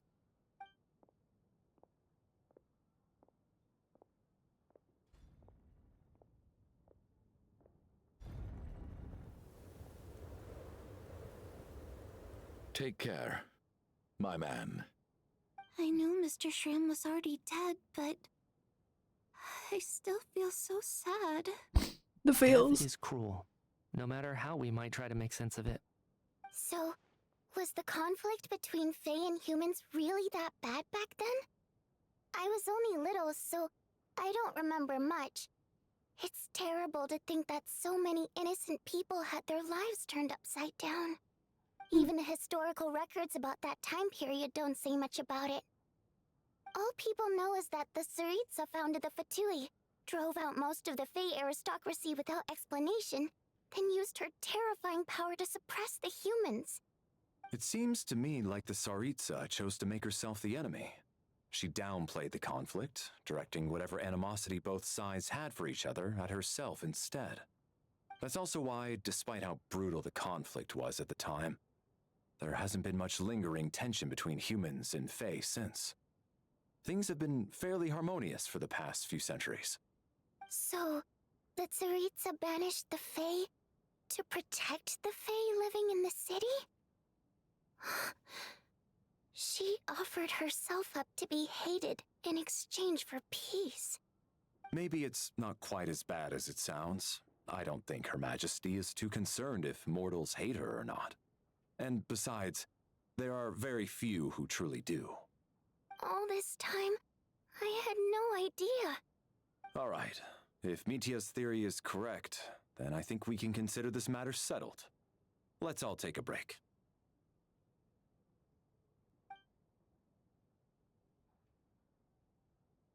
Ugh, if only this blasted storm wasn't still raging on. Oh, I just wanted to do the main story quest. I just wanted to do the main story quest, and I got, well, I guess this is the main story quest. But I got, like, roped into another side. And then this one. Not the feels. Not the feels, I'm dying. Oh, I like that guy. He was a bit of a piece of a shit, but like, oh, he was actually really nice. I'm so glad I picked out him knowing a water imp. Was just like, I clocked it. I clocked it and I didn't mean to. I should just made fun of Child's sister and made Child mad at me. I should just made fun of her. No, I just immediately clocked him as the bad guy. And now I'm sad. Alright. At least the lingering regret that kept him here has been put to rest. That's not necessarily a bad thing. True. True, Alosha. True, good child. Good puppy child of mine. Good baby. Pet. Alright, what's happening? Well, at least it seems like Mr. Shram stayed optimistic until the end. The information he revealed, it's given me a lot to think about.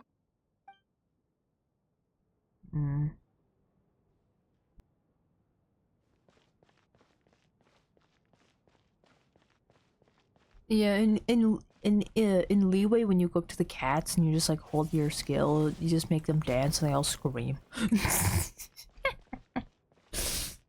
You can do it with dogs as well. Hi boyfriends, how we doing? How we doing? How my lovers doing? Oh my god, how? Even though Shram was already deceased, his decision to walk into the snowstorm was still a sacrifice, and a very brave one. This is one of the few times I don't feel at all happy to have my theory proven true. Oh. Oh, my poor boys are both sad.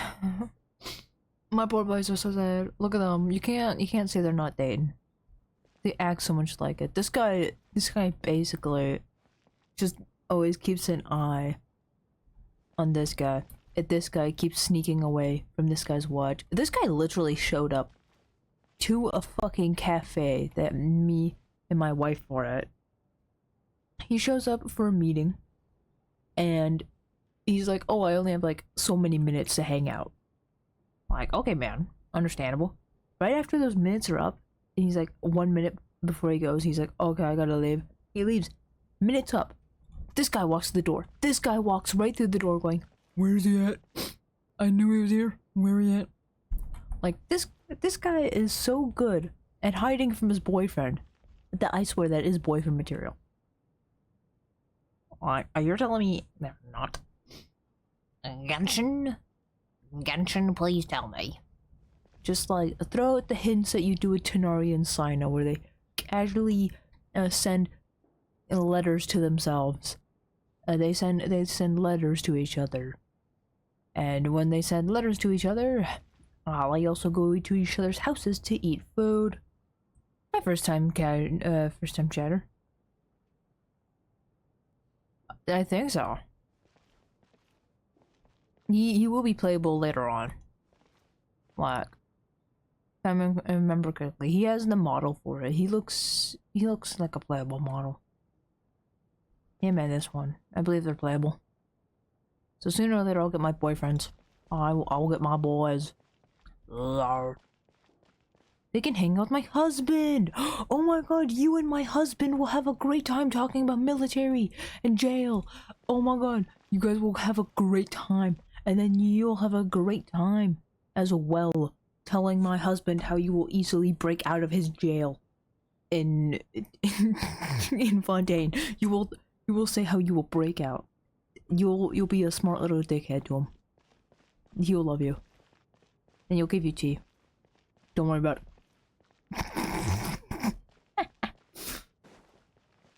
I'm gonna talk to this guy. I was actually planning on hiring him as my bodyguard after we got out of here, you know. Oh, poor guy. I still fucking hate you. I still want to fucking drop kick you.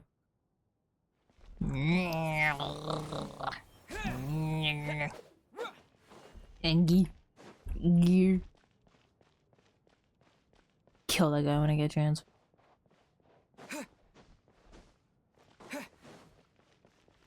Alright, let's go to the back. Welcome to my chat, by the way.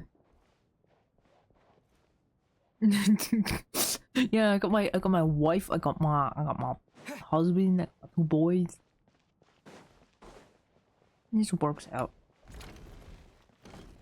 Where's Odette?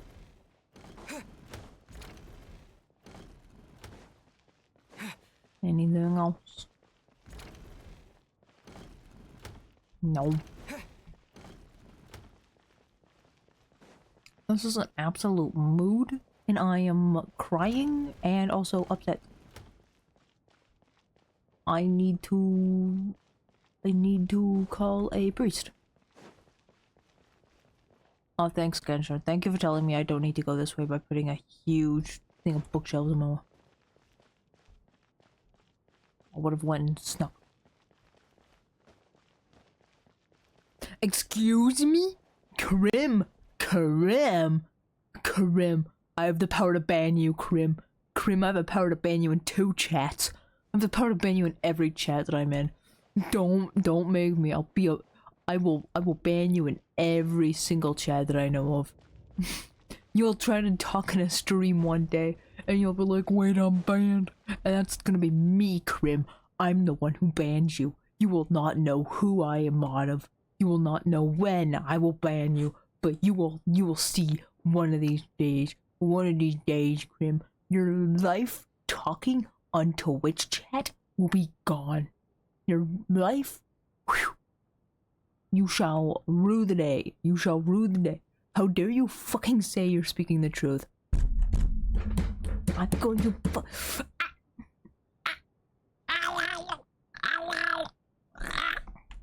I'm gonna just you wait, Krim. Just you wait. I'm gonna tell Arctica about you. I'm gonna rat you out. You're gonna suffer.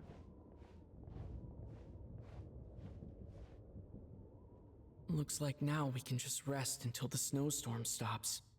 I still can't believe Shram turned out to be a ghost who'd been in the theater for hundreds of years. To think he was dead this whole time. What a strange turn of events. No, how dare you? How dare you? I can get multiple boyfriends, and if I can get Risley as my husband, I can get the other 2 as boyfriends, okay? You don't fucking tell me all that they're out of my league. Don't even do that to me. I'm fragile. I'm fragile. You're gonna make me cry. You want that, Krim? You wish upon my sadness? Huh? Imagine being such a dickhead to the streamer. I'm just trying to stream and give you entertainment. And what do? Ruin my day. You ruined my day and my dating privileges. Why are you like this? You're like the bartender at the bar and you're cutting me off way too early. I can still drink more, my guy. I can still drink more. I'm not lying to myself, okay? I can still have like 9 more shots. Alright, you're just being mean at this point. Knock knock. Hi, Odette. Huh? Knock knock. Who's there? You know the door isn't closed, right?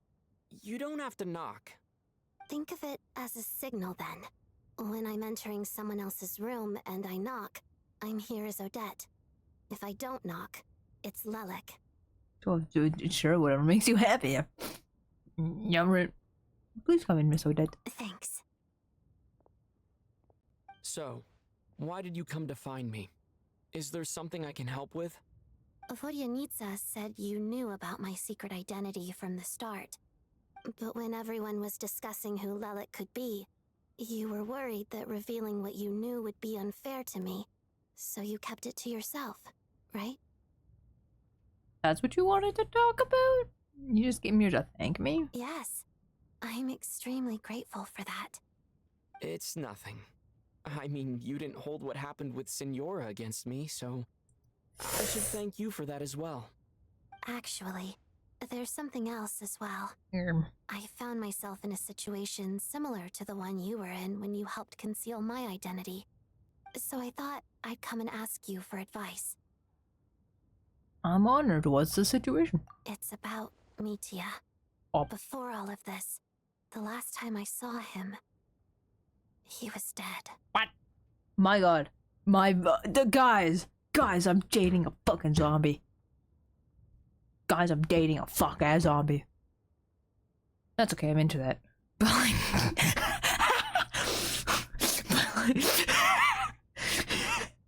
Damn! Whoever saw this coming. Oh my god, guys. He was dead. Now he's alive. What an absolute mood.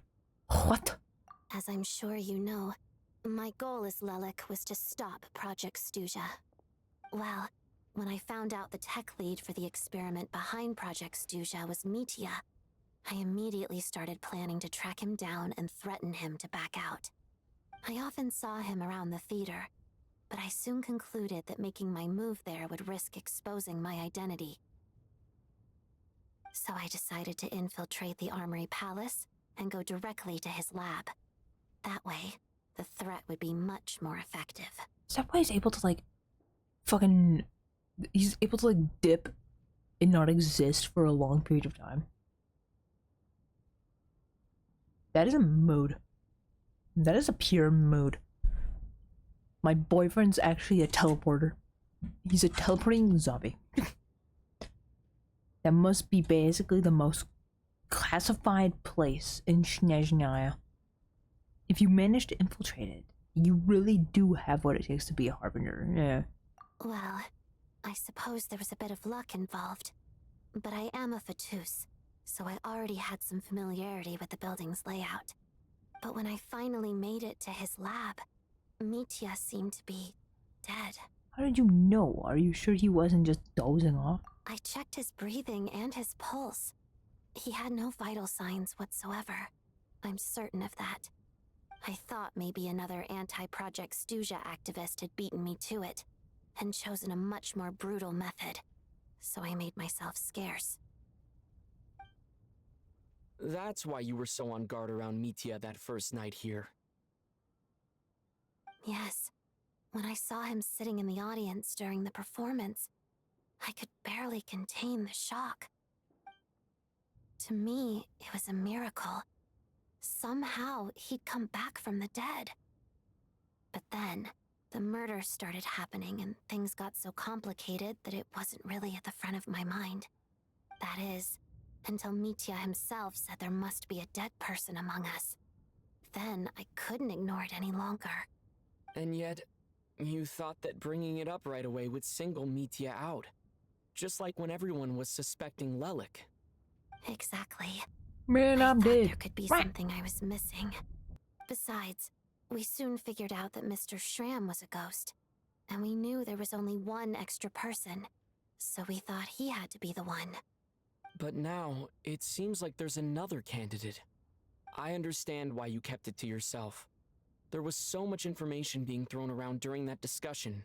Bringing up Mitya would have just introduced more confusion. So, what do you think we should do? Let me confirm one thing first. When was it that you found Mitya dead? Around a week ago, sometime in the afternoon. A week ago? That's earlier than I thought. I saw him just a few days ago at a restaurant. That definitely would have been after you found him dead. He seemed completely normal to me, chatting with Vodyanitsa, trying to avoid Valeri. So he was definitely alive on that day. Huh. Well, all I can say is I know what I saw. Here's a thought. The reason we even suspected a dead person could be among us was because of the problem with the theater's ley lines.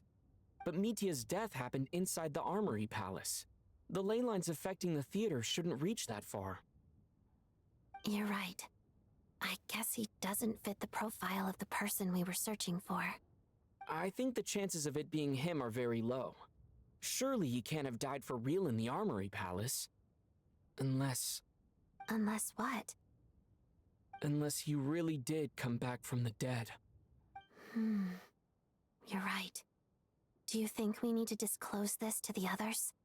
Huh, what's this? A private meet and greet? Raro! Raro! Raro! You say his name and he fucking appears. Line up? Hi, zombie boy. What's going on here? Oh.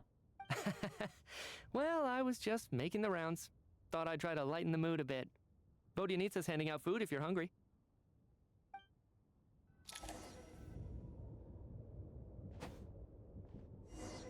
Bro, you fucking say his name and bro appears. I swear it is true. Zombie. Zombie boy.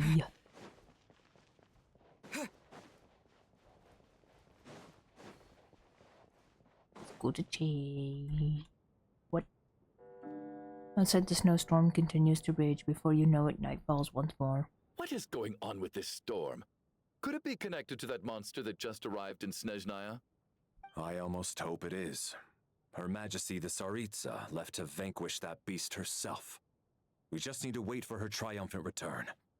Do you think people still feel the cold after they die? I'm wondering about Shram. Oh, maybe we should have given him a coat before he went out there. Death itself is cold, isn't it? I'm sure the storm will embrace him. Well, I hope he has a safe journey. I'm going to miss him, I think. It's not like we can blame him for Rampana and Kulish's deaths. Thinking back on it, we barely made it out alive ourselves. Once we get out of here, how are we going to explain what happened to their families?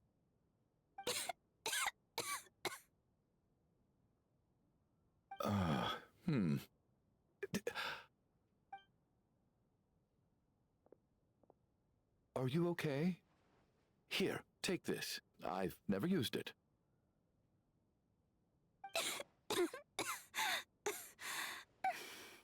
Thanks. Look who's Mr. Nice Guy all of a sudden. Is it because Tonya stood up for you this morning? At least you know how to return a favor. Yeah, without Tonya, who knows how badly he would have been hurt.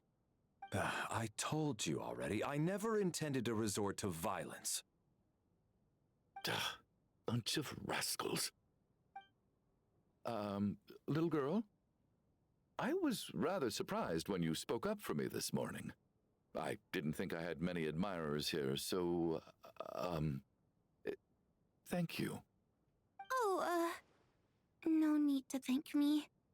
I said some bad stuff about you too. I've been, too embarrassed to admit it, but, you remind me a lot of my daughter.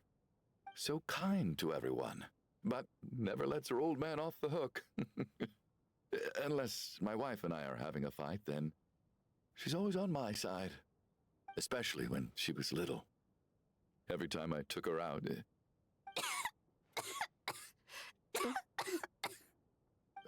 All right, easy now. How long have you had that cough, Tonya? I don't know. It's probably been a while. I'm fine. Are you taking anything for it? Yeah. A I'll be fine once I see my brother. He's gonna pick some frost fairy flower leaves and brew a tonic for me. Oh, I'll feel much better once I drink that. I see. That's good to hear then. We should probably discuss arrangements for tonight. Now that the deceased has left our midst, there shouldn't be any more incidents. However, out of an abundance of caution, I'll keep watch. Shouldn't we take shifts? I can take one if needed. No need.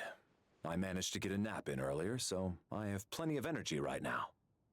After all the tension of the past few days, everyone else should just focus on getting a good night's sleep.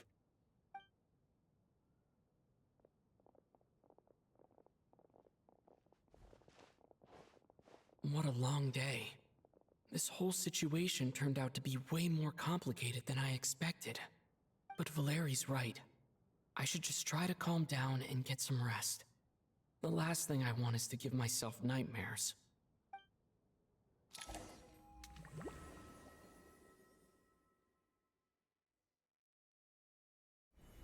He's awake.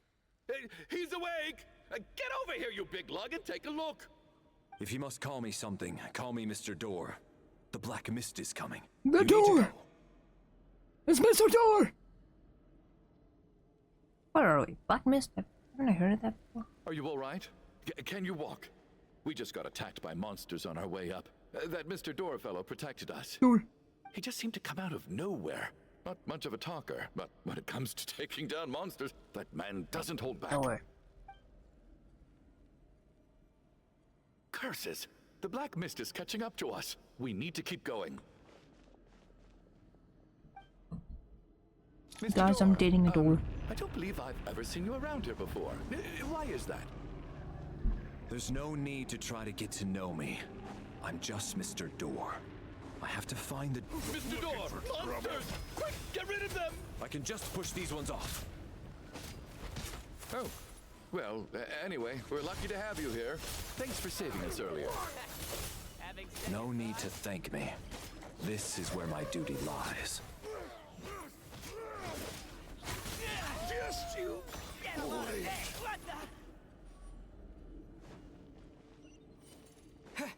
Wee. Oh. Let me in! The fuck? That's gay. Very homophobic. Fighting frog! Bro, look at this cute furry. Okay. There's one of the new enemies. Like, it's like a deer fox.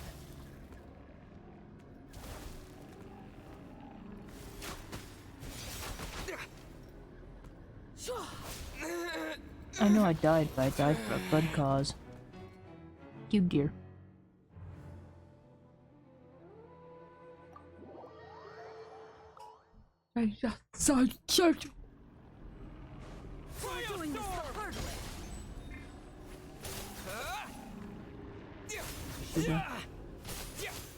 But you must be gone. Oh, remarkable work, Mr. Door. If I had your muscles, I'd do the same.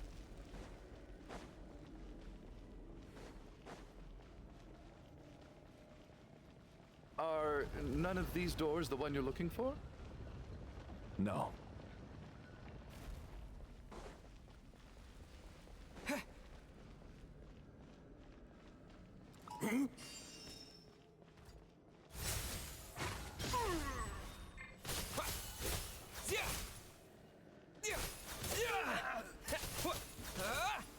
Would you guys date a door?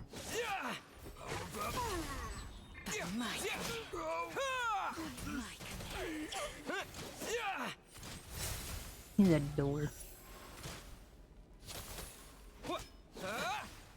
By my command. Impossible. Impossible. I'm so exhausted. And the black mist is still rising. Oh. Wait, look! There's more monsters down there. Are they coming from within the black mist? No, no! They're gaining on us. Quick, keep going, or they'll be at our heels any second. That's one way to keep him alive. Guys, look! That guy. door! What are you doing? We need to get out of here. They're coming! Found it. This is my door. What? You mean you're going to stay here? I am a door. This is where my duty lies.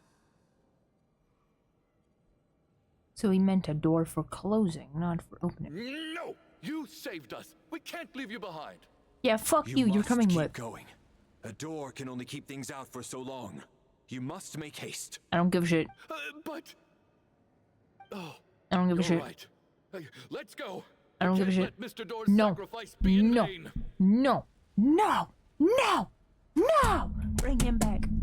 Genshin, don't you fucking do this. Genshin. Genshin. The black mist isn't moving. Genshin. Looks like both the monsters and Mr. Door. Don't you say rip in peace. Don't you say rip in peace. I didn't just imagine all that, did I? Surely I wasn't so scared out of my mind that I hallucinated a door as a human being. No, I remember Mr. Door too. Oh, okay, good. There's no way we both hallucinated the same thing. Getting sleepy? Well, looks like we're safe for now. Go ahead. Let's get some rest. I swear to fuck. I swear to fuck. I swear to. I swear. I swear. If he's fucking dead, I'm ending stream right now. What time is it? I'm ending stream right fucking now. Morning?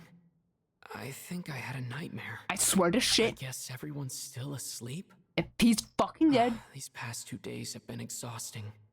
Valeri's keeping watch though, so he's probably the only one awake. Valeri?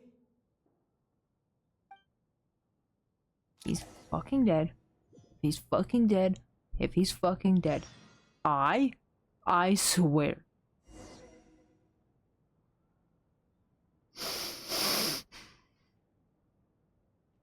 I don't wanna. Chat, I don't wanna do it. Chat, I don't wanna fucking do it. Chat, I'm gonna cry. Chat, I need emotional support. I'm texting Discord right now. I'm texting the people in Discord right now. I need emotional support. I need emotional support. Plus, I need emotional support.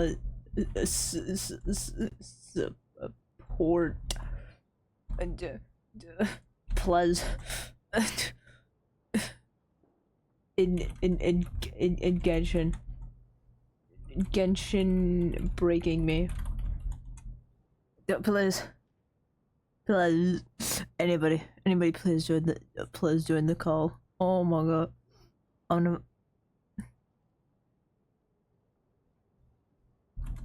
I alive about to cry over a guy. Please,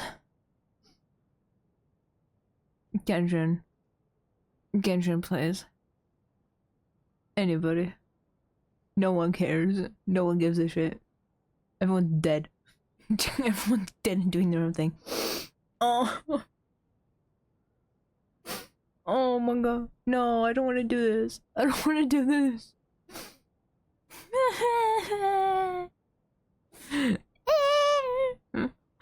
Oh, no. Please. Can I just end stream now? Can I just end stream now and never play Genshin again? Is that a possibility? Oh. Oh. Oh.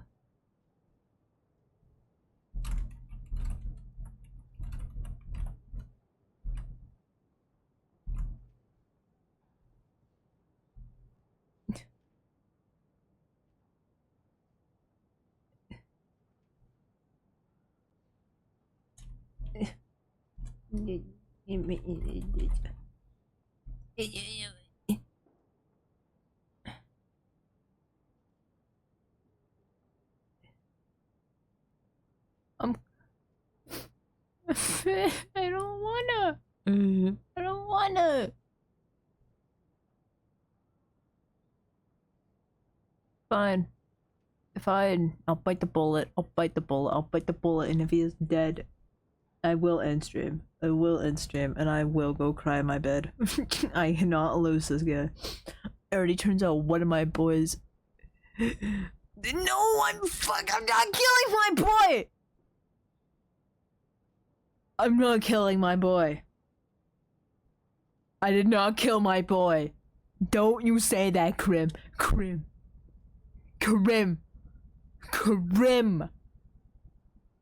That is like saying someone just fucking killed their wife. I did not do it. You can't put this on me. I did not do it. I will die. Good. Blow up, Krim. You deserve it, okay? You deserve it. Nothing. I'm trying to psych myself up to see my boy dead, and you're telling me that I'm killing. Krim! Wrong moment to ruin my life, Krim. Okay. Alright, I got... I don't wanna... Chat, I don't wanna... I'll do it!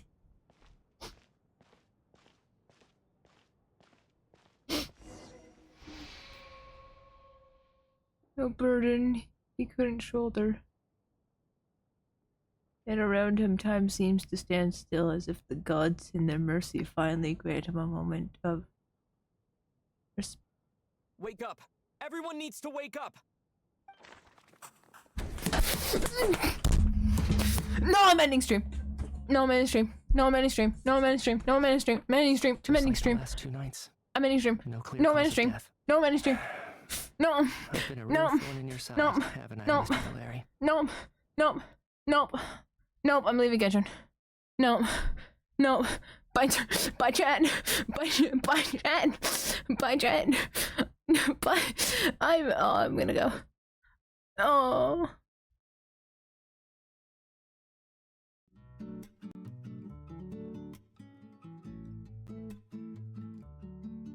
This is not the right fucking song to cry to! There's no good songs to cry to!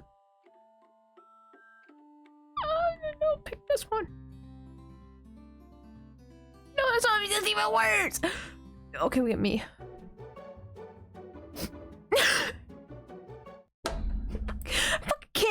I can't!